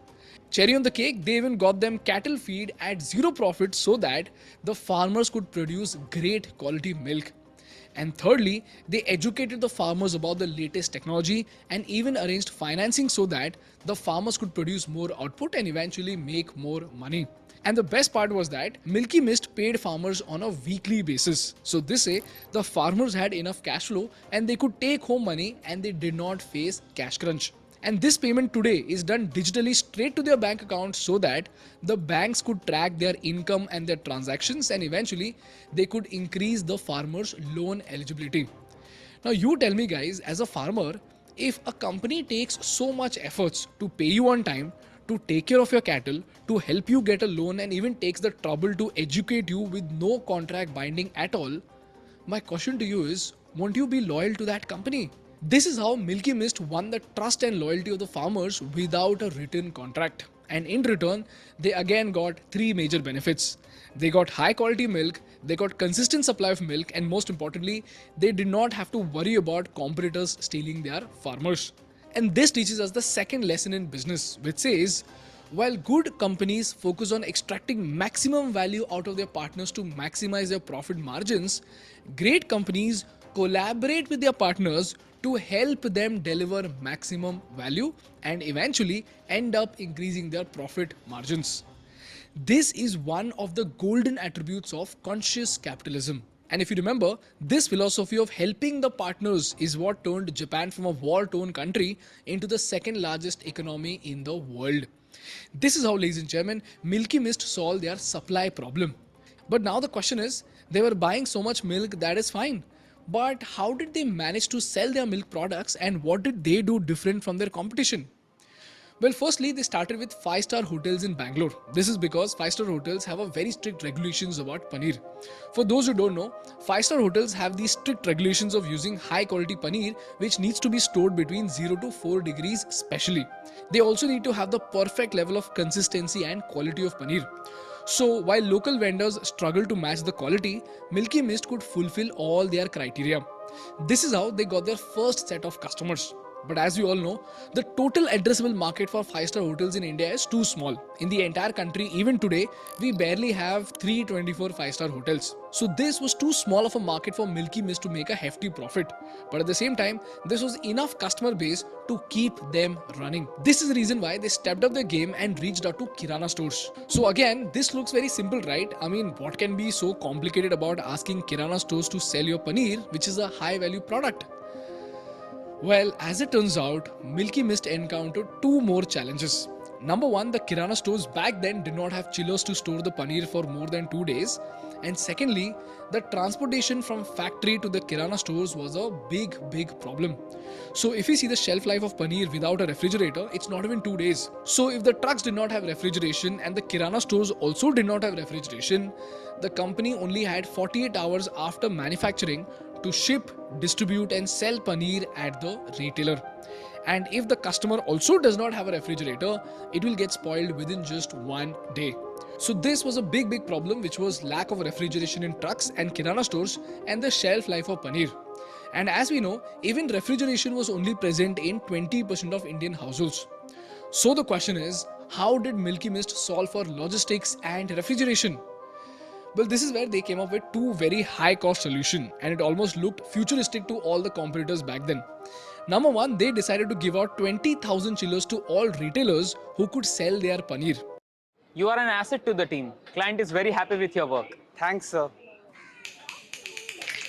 And if you remember, this is what Coca-Cola did to distribute their soft drinks all across America. This cooler keeps the air just below freezing, so that with the simple touch of a button, you can enjoy an icy version of your favorite Coca-Cola beverage. And this will allow us to expand to many more places because it leverages the coolers that are already out there. You're starting to see there's over 1,000 of these in stores in the US already. And secondly, their paneer was manufactured in their factory in Perunde and got transported to different cities in the south. So they installed chilling technologies in the trucks so that the products could be stored in cool conditions till they reach the retailer. Basically, Milky Mist was one of the first companies to build a cold storage supply chain. Now, any seasoned businessman would ask a question as to why didn't Milky Mist outsource their logistics to a cold storage company? Because that way they could reduce their upfront cost and they could skip the headache of managing the staff and logistics team, right? Well, that is what even we were wondering. But when we spoke to the stakeholders in the dairy business, what we understood is that even though outsourcing gives you cash flow, it takes away your control over quality. So, if outsourcing leads to degradation in quality, you must bring it in house even if it is costly. And this is a very, very important lesson for all entrepreneurs because we somehow choose the convenient option of outsourcing because we feel like we need not have the headache of managing a staff and paying them consistently, even though they might have less work. But what we fail to realize is that outsourcing might lead to degradation in quality and efficiency both. Now, in case of Milky Mist, they noticed that the drivers were shutting down the truck's refrigeration in between their trips with a fully loaded truck, which was decreasing the shelf life of paneer. They were also not punctual with the deliveries, which again affected the logistics schedule. And Milky Mist could not do anything because the trucks belonged to a third-party provider. So Milky Mist decided to purchase the trucks and operated them all by themselves. This way, they could control both the journey times and the quality of the product. But you know what? This is where they faced another problem. When you own these trucks, you can send cheese from Erode to Shimla, but most of the trucks would return empty, right? So automatically, the transportation cost would shoot up. In fact, it would double. So you know what the team of Milky Mist did? They managed to build their own return logistics system. For example, if the truck full of Milky Mist products goes to Shimla or Kashmir, the truck does not return empty from there. Instead, they might get apples from Kashmir back to Tamil Nadu. So they actually made a profit out of their return logistics system.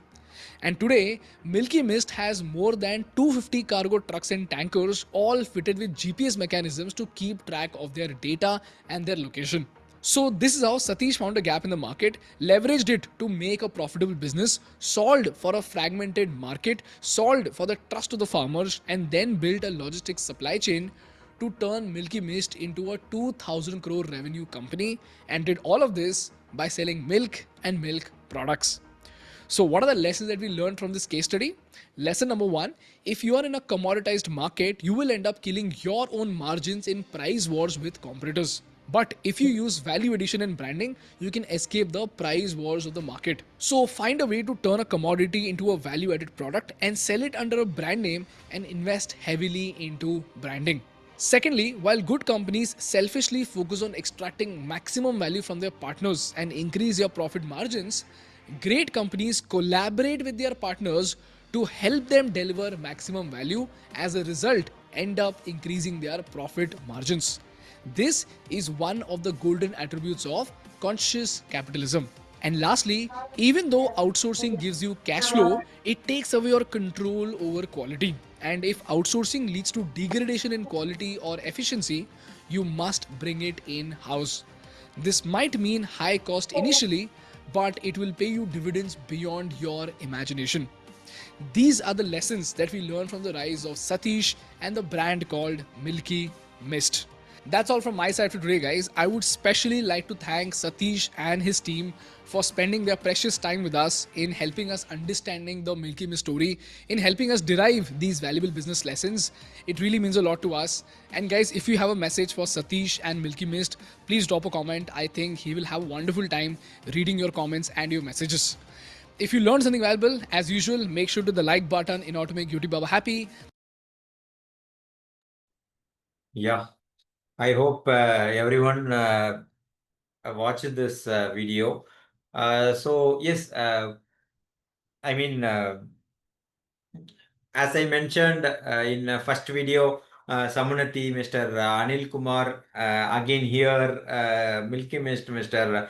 Satish. So yes, in a both, it's both agree. It spoke about how entrepreneurial mindset they are and how successful, and also how it directly impacts rural livelihood, right?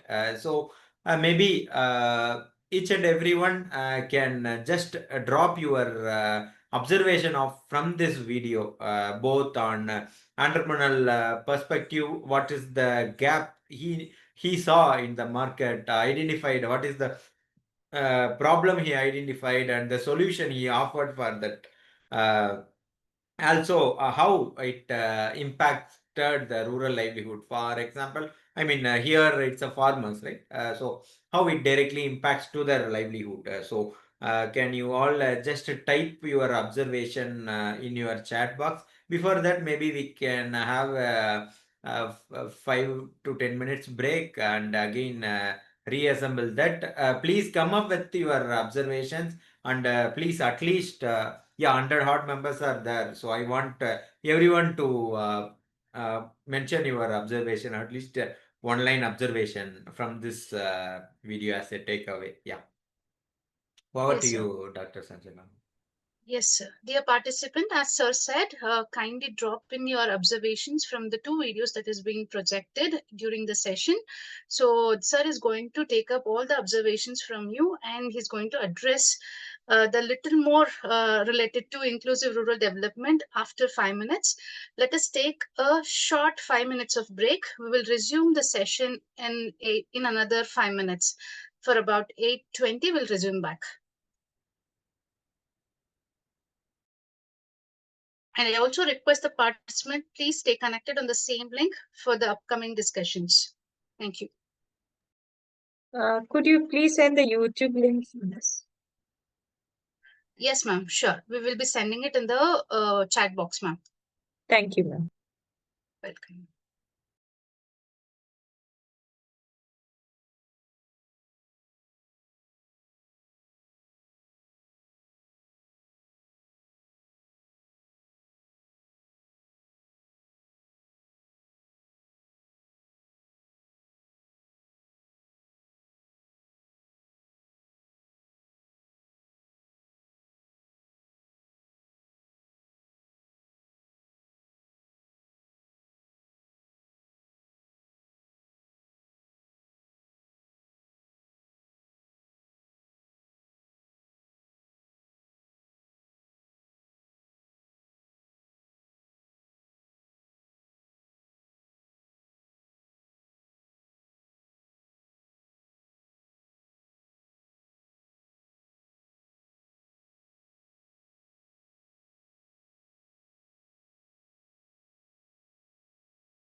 Dear participants, welcome back for the session on Agri Entrepreneurship and Inclusive Rural Development.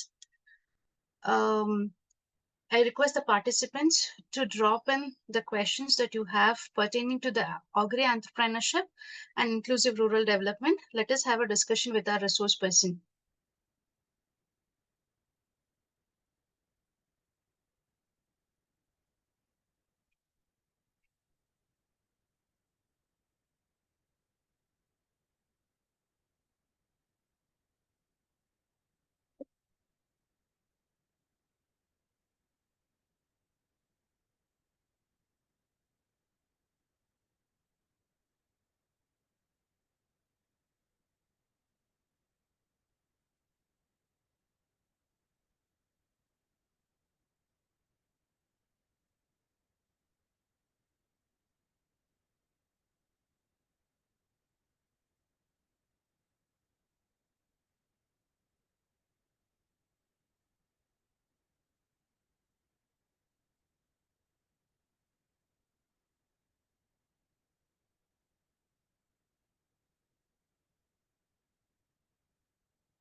Sir, Lakshmipathi Parthiban, sir, can we start the session? Oh, yes. Okay, sir. Sir, meantime, we have collected few of the questions from the participants. Can we Yes. take up those questions, sir? Oh, yes, please. Okay, sir. So the first question from the participants, how do agri startups contribute to sustainable rural development, sir? Okay. Actually, see, whatever the agri startup does, it's directly translates to sustainability only, right? Maybe as we saw, it's again, it depends on it's a generic term, right? Agri startup. Maybe it depends on if the startup is involving in the processing, if they are, processing the grains or something, if they are following the sustainable development goals, parameters, of course, they are the green company. It depends. Again, a company who is a fintech, agri fintech, involved in lending the FPO. Again, they are a sustainable company. Yeah. Okay, sir. So there is one more question, sir. So explain the role of innovation and technology in agri entrepreneurship, sir. Role of Innovation and technology okay. in the agri entrepreneurship. Yeah. Actually, we saw similar, we spoke similar line as well. Innovation and strategy, right? Yes, as I mentioned, entrepreneurship is all about when it comes to agri or food space, agri and allied space. It's again, it's a matter of understanding the problems mainly. For example, though many marketplaces are there in currently marketplaces for buying and selling of agri produce, farmer produce is there. But how many of the farmers are able to use those technology is again the question mark. So it's all about again those innovations should be in a very simple manner where the layman can use. Maybe Mohant, you just share link of Findicus. That is again a wonderful example of innovations, right? The very basic, the application, mobile application will be very easy to use. Even the layman can easily buy and sell the cattle through the mobile app. Yeah, it's all about, it's mainly it's of course the innovation, tech intervention, but it should be equally able to this is their platform. Of course, the adaptation level also should be easy from the farmers end. Yeah. Yeah, this is the Findicus portal. Yeah. Yeah, okay, sir. Then one more question, sir. How does the impact of climate change on agri-entrepreneurial ventures? Impact of climate change. Yeah, again, it depends on which. Of course, climate change directly relates to almost all the process in the agriculture, right? So, starting from if they are a farming company, of course, the climatic parameters will impact them. So, instead, they can follow. Maybe take a precautionary measures and choose the crop wisely based on the climatic conditions, based on the forecast. If they are a processing company, there is the drying process, etc. Or and even transportation should be again they should plan accordingly. So yeah, again it depends based on the what business they are in the throughout the value chain, which value chain they are into. Okay, sir. Thank you, sir. Yeah, thank you, Yeah. ma'am. So yes, I'm just reading out. I mean, parallelly seeing the observation from the Milky Mist, but very few have posted your observations. Yeah.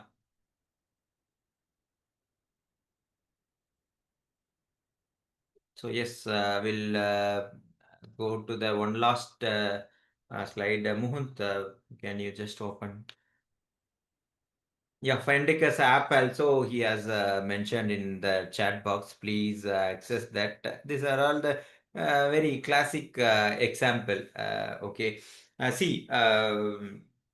Again, for the technological innovations and all, there was a question. No, for that, so even many companies are providing the solutions through their mobile app or website, as well as through the phone call, telecalling service as well.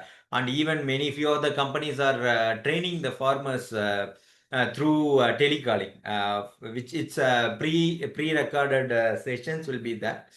So the farmers will be registering those course. For example, how to rear cattle or goat. So yes, how to maintain disease-free cattle or goat. So yes, the communication, it's a kind of just ringing to their phone and through voice call, it's a pre-recorded version of the content will be delivered. So they can just hear about it. So yeah, it's all about easy way and make the technology access to everyone, both literate and illiterate. So that is how the technology, only then it will create impact. No, yeah, only then we can transfer the technology from lab or office to the field. Yeah. So yeah, what are all the challenges? So these are all the challenges. Of course, financial barrier. So yeah, but currently we cannot say financial barrier is there because many agri based fintech companies are emerging day by day. Specific to agriculture, they caters only agriculture and allied space. So yeah, of course, that is the added advantage. So infrastructure gap, poor rural connectivity, inadequate storage facilities. So yeah, this all these challenges can be overcome through maybe rural companies or creating one FPOs. Yeah, so jointly they can build the facility, right? Instead of making one farmer cannot make a facility, right? So yeah, if they all together put hands and collectively they can make the facility. Even for this particular challenges, how they overcome this. Also, I will just showcase very short, like a 3 minutes video. So yeah, and again, knowledge, lack of awareness about the schemes, and so as I mentioned, almost all non developmental organizations are also keen towards technology transfer, transferring the technology to the farmer actually. even many government schemes, many Atma, similar such programs are also there in Agri departments and other rural ministries. So to transfer the technologies to directly to the farmer members or rural members to uplift their livelihood. So yeah, these are all the opportunity. Of course, the digital revolution, policy support, and export potential. So yeah, we saw the example. No, Sayadri Farms is a classic example, and even Amul. So yeah. So yes, towards a sustainable rural future, agri entrepreneurship, inclusive development, and collaborative action. So yeah, so any specific learnings from Milk Mist video?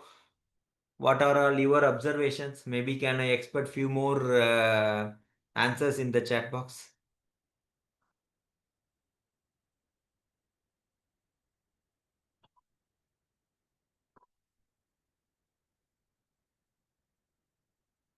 And those whoever already replied, yeah, it's a wonderful observation.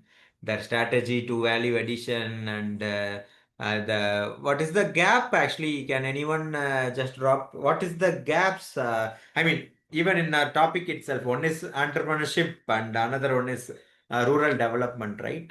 So, what is the gap as an entrepreneur he identified and solved, and as what is the exactly the development? Or impact among the farmer here it translates. Can anyone just drop or even unmute and speak?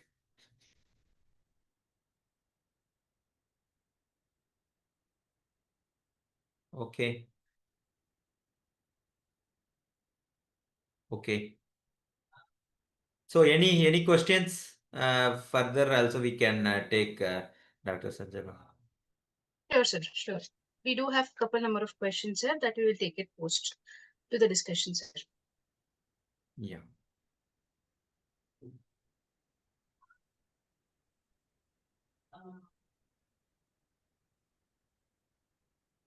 Okay. So yeah, so far we watched two videos. No, one again both the conveys what is the problem statement they identified and how they solved, how they addressed those problems.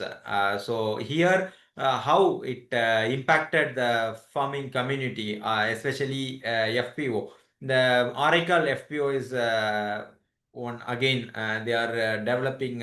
FPOs, how the small access to their finance impacted their FPOs and farmers' livelihood. It's a very short videos, and with this, we are done for the session. And maybe after this video, if any questions and your observations, yeah, feel free to share. Yeah, over to you, Mohammed.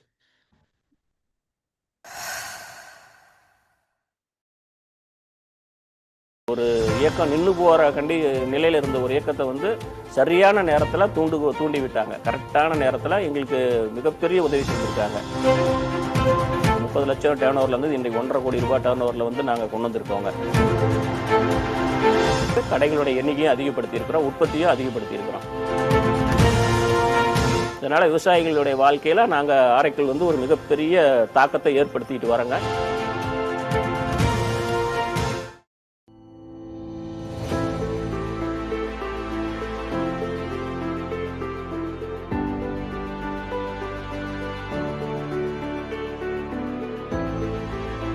Araikkal வேளாண் உழவர் உற்பத்தியாளர் நிறுவனம் வந்து 2013 April 17 தொடங்கப்பட்டதுங்க. கேவிகேவுடைய வழிகாட்டுதலின்படி இது ஆரைக்கல் வேளாண் உழவர் உற்பத்தியாளர் நிறுவனமாக மாறினதுங்க. இது வந்து 1000 விவசாயிகள் சேர்ந்த கூட்டமைப்பு. மேலும் வந்து நாங்கள் சிறுதானியங்கள் வந்து 30 கிலோமீட்டர் 35 கிலோமீட்டர் தூரத்தில் இருக்க அனைத்து விவசாயிகள்கிட்ட இருந்து நாங்கள் கிட்ட கொடுக்குறவங்க கிட்ட வாங்கி நாங்கள் மதிப்பு கூட்டி எல்லா கடைகளுக்கும் கொடுத்துட்டு இருக்கிறோம். 1350 கடைகளுக்கும் 5 மாவட்டங்களில் வந்து நேரடியாக விநியோகஸ்தர்கள் மூலமாகவும் சப்ளை கொடுக்குறாங்க. நாமக்கல் மாவட்டத்திலே முதலாக தொடங்கப்பட்டது உழவர் உற்பத்தியாளர் நிறுவனம் ஆரைக்கல் தான். தமிழ்நாட்டிலே முதல் சிறுதானிய மதிப்பு கூட்டுதல் கம்பெனியே இந்த ஆரைக்கல் வேளாண் உழவர் உற்பத்தியாளர் நிறுவனம் தான். இந்த கம்பெனியில் வந்து மகளிருக்கு ரொம்ப முக்கியத்துவம் கொடுக்கணும் அப்படின்னு சொல்கிறதுக்காக 3 மகளிர் வந்து 3 இயக்குநர்கள் 3 பேர் வந்து மகளிராக இருக்கிறாங்க. உற்பத்தி பிரிவில் இருக்கிற அனைவருமே மகளிர் தாங்க. சமூகநதி வந்து எங்களுக்கு எல்லா வேலையுமே ஈஸியாக பண்ணி கொடுத்தாங்க.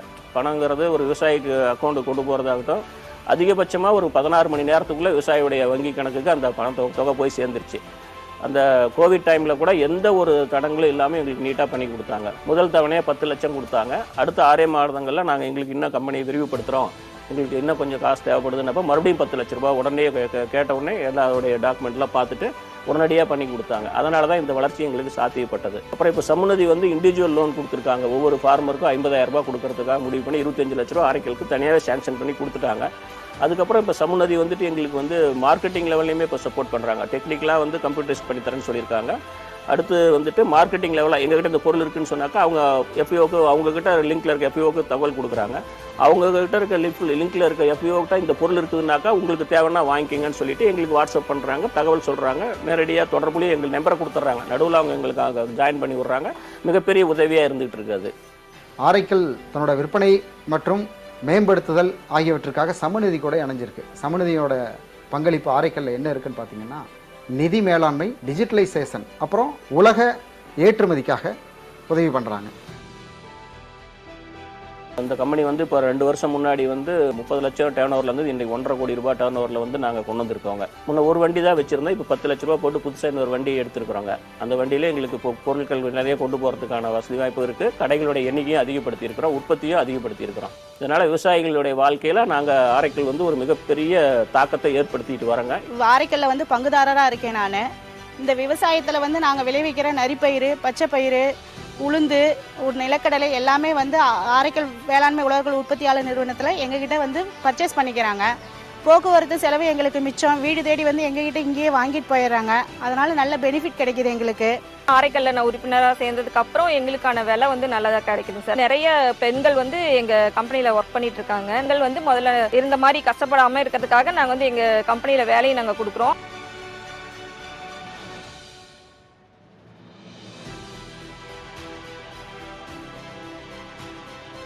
இந்திய அரசாங்கம் சிறு குறு விவசாயிகளோட வாழ்வாதாரத்தை மேம்படுத்துறதுக்காகத்தான் 10,000 உழவர் கூட்டமைப்புகளை உருவாக்கணுங்கிற ஒரு மிகச்சிறந்த திட்டத்தை கொண்டு வந்திருக்காங்க. 10,000 உழவர் உற்பத்தியாளர் நிறுவனங்களை உருவாக்கும் இந்திய அரசாங்கத்தின் இந்த திட்டமானது மிகச் சரியான நேரத்திலே மிகச் சிறப்பான ஒரு மாற்றத்தை ஏற்படுத்த வேண்டுவதற்கென்று இந்திய அரசாங்கத்தால் தோற்றுவிக்கப்பட்ட மிகச்சிறந்த திட்டம். உழவர் உற்பத்தியாளர் நிறுவனங்களை ஊக்கப்படுத்துவதன் மூலம் இந்த அரசாங்கம் ஒரு புதிய பாதையை வகுத்துள்ளது. மேலும் சிறு குறு விவசாயிகளுடைய வாழ்க்கை தரத்தை உயர்த்துவதற்கு இந்த திட்டமானது மிகச்சிறந்த ஒரு திட்டமாக இருக்கும் என்பதில் எல்லளவும் எங்களுக்கு சந்தேகம் இல்லை. எங்ககிட்ட இருக்க விவசாயிகள் எதை உற்பத்தி பண்ணாலும் அதை நாங்கள் கொள்முதல் பண்ணி எங்களால் மார்க்கெட் பண்ணுறதுக்கான ஒரு எதிர்கால திட்டத்தில் இருந்துகிட்டு இருக்கிறோம். விவசாயிகள் வந்து பல தனித்தனியாக இருந்தீங்கன்னா உங்களுக்கு எந்த ஒரு பெனிஃபிட்ஸுமே கிடைக்காது. ஒரு சிறு குழுக்களாக இணைஞ்சு விவசாய குழுக்களாக இணைஞ்சு வந்தீங்கன்னா நீங்களும் இந்த மாதிரி சமூகநதி மாதிரி நிறுவனங்கள்கிட்ட இருந்து நிதி உதவி பெற்று நீங்கள் வந்து மென்மேலும் வளர்கிறதுக்கான வாய்ப்புகள் நிறைய இருக்குது.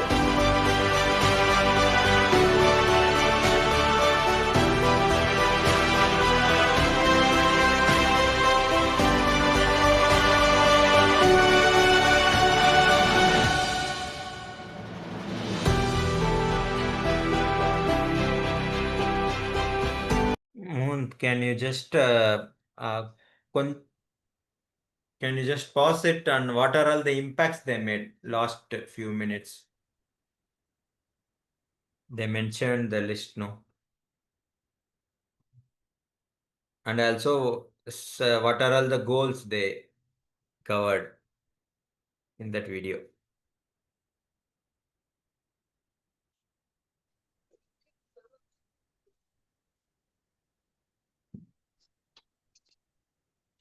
எங்ககிட்ட இங்கேயே வாங்கிட்டு போயிடுறாங்க. அதனால நல்ல பெனிஃபிட் கிடைக்குது எங்களுக்கு. ஆரைக்கல்ல நான் உறுப்பினராக சேர்ந்ததுக்கு அப்புறம் எங்களுக்கான விலை வந்து நல்லதாக கிடைக்குது சார். நிறைய பெண்கள் வந்து எங்கள் கம்பெனியில் ஒர்க் பண்ணிட்டு இருக்காங்க. பெண்கள் வந்து முதல்ல இருந்த மாதிரி கஷ்டப்படாமல் இருக்கிறதுக்காக நாங்கள் வந்து எங்கள் கம்பெனியில் வேலையை நாங்கள் கொடுக்குறோம். Just pause this. Yeah, we spoke about the sustainable development goals, no, SDG. So these are all the impacts, right? So these are all the goals they achieved. No poverty, so zero hunger, gender equality, climate action, and other work and economic growth. Okay, so yeah, under this climate smart agriculture. Yes, under also when it comes to rural development, what are all the factor it impacted. So yeah, it will be again அதுலயும் அப்படியே கொஞ்சம் pass பண்ணுங்க முகுந்த்.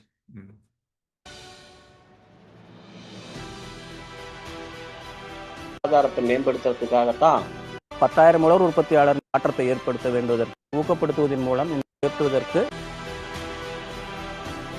எங்ககிட்ட இருக்க விவசாயிகள் எதை உற்பத்தி பண்ணாலும் அதை நாங்கள் கொள்முதல் பண்ணி எங்களால் மார்க்கெட் பண்ணுறதுக்கான ஒரு எதிர்கால திட்டத்தில் இருந்துகிட்டு இருக்கிறோம். விவசாயிகள் வந்து பல தனித்தனியாக இருந்தீங்கன்னா உங்களுக்கு எந்த ஒரு பெனிஃபிட்டுமே கிடைக்காது. ஒரு சிறு குழுக்களாக இணைஞ்சு விவசாய குழுக்களாக இணைஞ்சு வந்தீங்கன்னா நீங்களும் இந்த மாதிரி சமூகநதி மாதிரி நிறுவனங்கள்கிட்ட இருந்து நிதி உதவி பெற்று நீங்கள் வந்து மென்மேலும் வளர்கிறதுக்கான வாய்ப்புகள் நிறைய இருக்குது.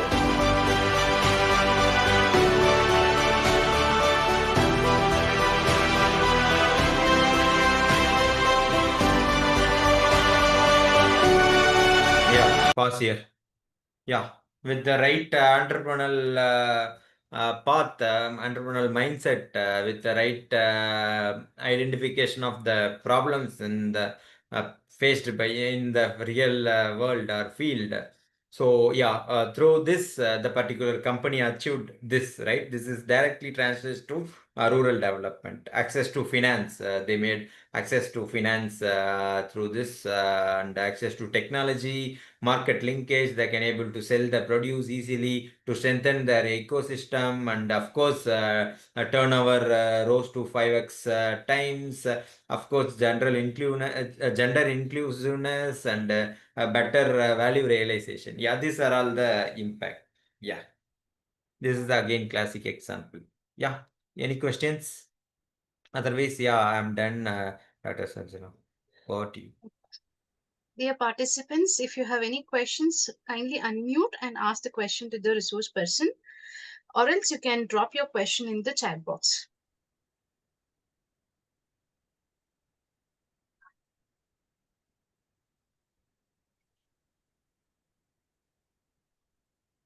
Any questions, participants?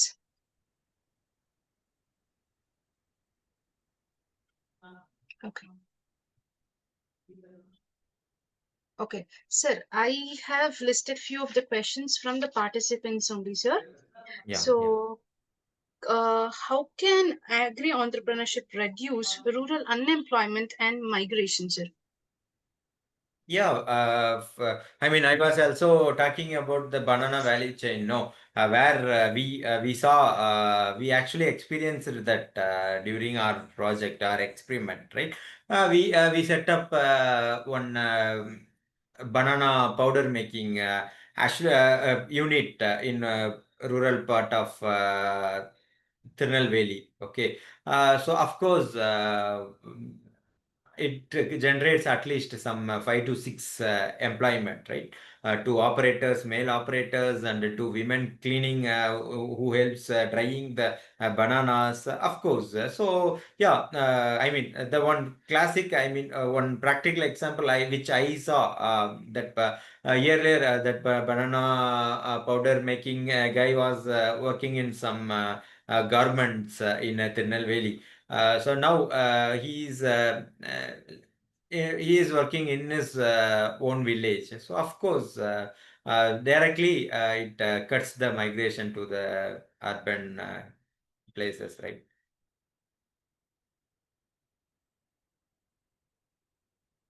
Okay, sir. Sir, there is one more question. How has government funding influenced the growth of agricultural enterprises, sir?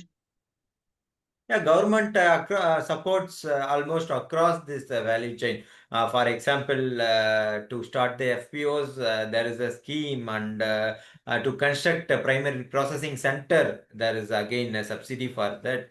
Even so, very popular scheme called Agriculture Infrastructure Fund, which is a AIF. It's a central government fund deployed through across all the states of India. So NABARD is drying this. It's they are the nodal agency for the particular scheme. So they are giving upfront subsidy for that. So yeah, so they are giving interest subvention 3%, and also the interest rate will be around.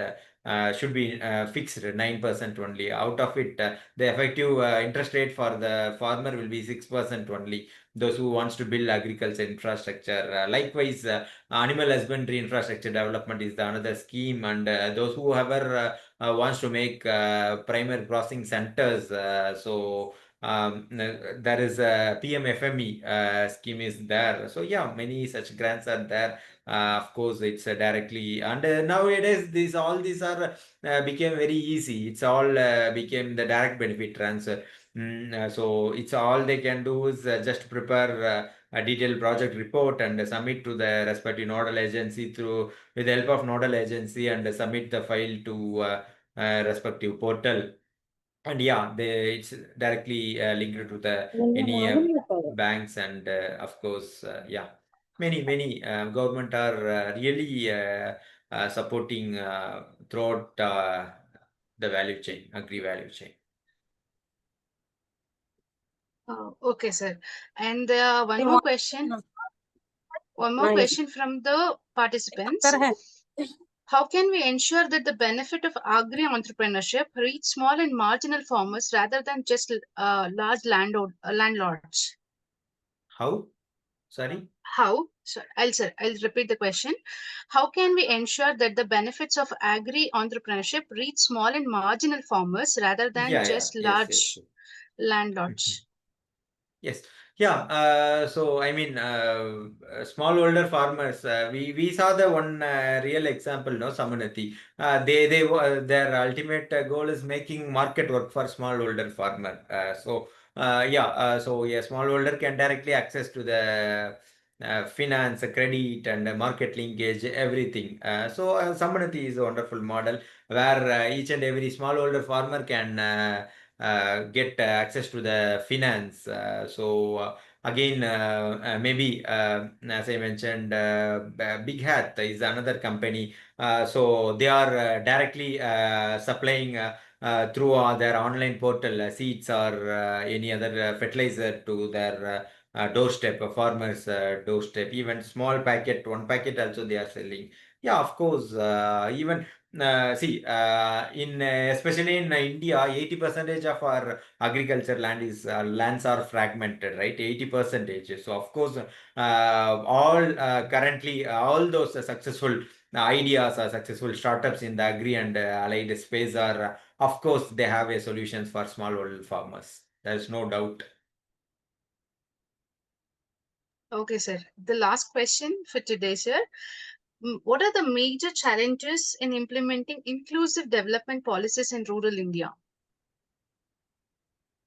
So this is a very generic question. Yeah, of course, there are many challenges, right?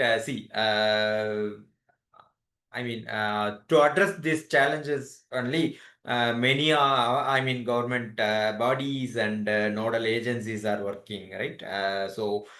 Maybe if XRY company or FPO is setting up their unit in rural premises, of course, they struggle to how to register, how to register the company, how to get license or other certification for to set up the unit. All those are challenges, right? And how to initially the rural even the peers also won't trust them, and of course they cannot directly come and join the job. So government is supporting handholding throughout the journey through, for example, as I mentioned, NAF, National Agro Foundations, are the agency who supports for rural entrepreneurs and FPOs. So they will handhold and they will stay with us for at least first 3 years, even up to CEO salary level. They will support us. For the FPOs, and completely, even from maintaining the books, accounts to everything, making the invoice, everything they will handle as. Through that, it's directly impact the particular ecosystem.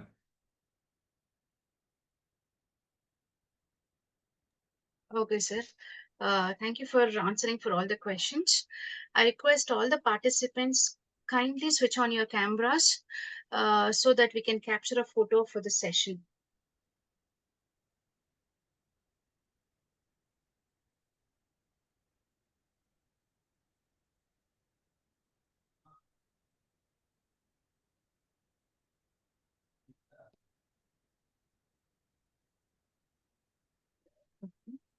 So thank you so much for all the participants for your support.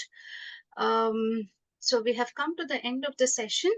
So on behalf of Dayanand Sagar College of Arts, Science and Commerce, I extend heartfelt gratitude to Mr. Lakshmipathi Parthiban sir for your insightful and enriching sessions on green finance, carbon trading, agri-entrepreneurship, and inclusive rural development. Your deep understanding of agribusiness, financial sustainability, and rural empowerment has truly inspired all of us. Thank you so much, sir. A heartfelt Go ahead. A heartfelt thanks to all the participants for your active engagement and enthusiasm throughout the session.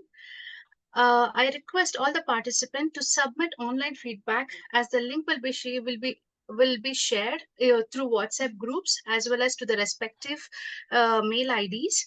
The feedback link has already been shared in the chat box. You can fill up the link so that it will be easy for us to process the attendance as well as the certificate. Let us continue to stay connected and committed to advancing sustainable agricultural innovation for the greener future. Thank you, everyone. Have a great night. Good night. Madam, good evening, madam. Thank you. Sir, Yes, thank you, sir. sir. Lakshmipati, sir, thank you so much. Thank you, ma'am. Thank you. Madam, coordinator, Yes. madam. Madam, Yes, in the sir. feedback link, I could see some other resource person name. Sir name is not Sir, there. Lakshmipathi okay, Parthiban sir name is not there. Sir, I'll change and I'll put the new feedback form. Yeah, but I think many filled, even I also noticed it. So Yes, sir. I could see that the resource person name, I think Ramamurthy Sundaram is there. Sir, I'll change it and send it to you, sir. Please, ma'am, please. Okay. Yeah, I'll be sharing that in the WhatsApp group, sir. Okay, fine, ma'am, fine. Take care. Okay. Thank Good you, night. sir. Okay. Thank you so much, all of you. Good night.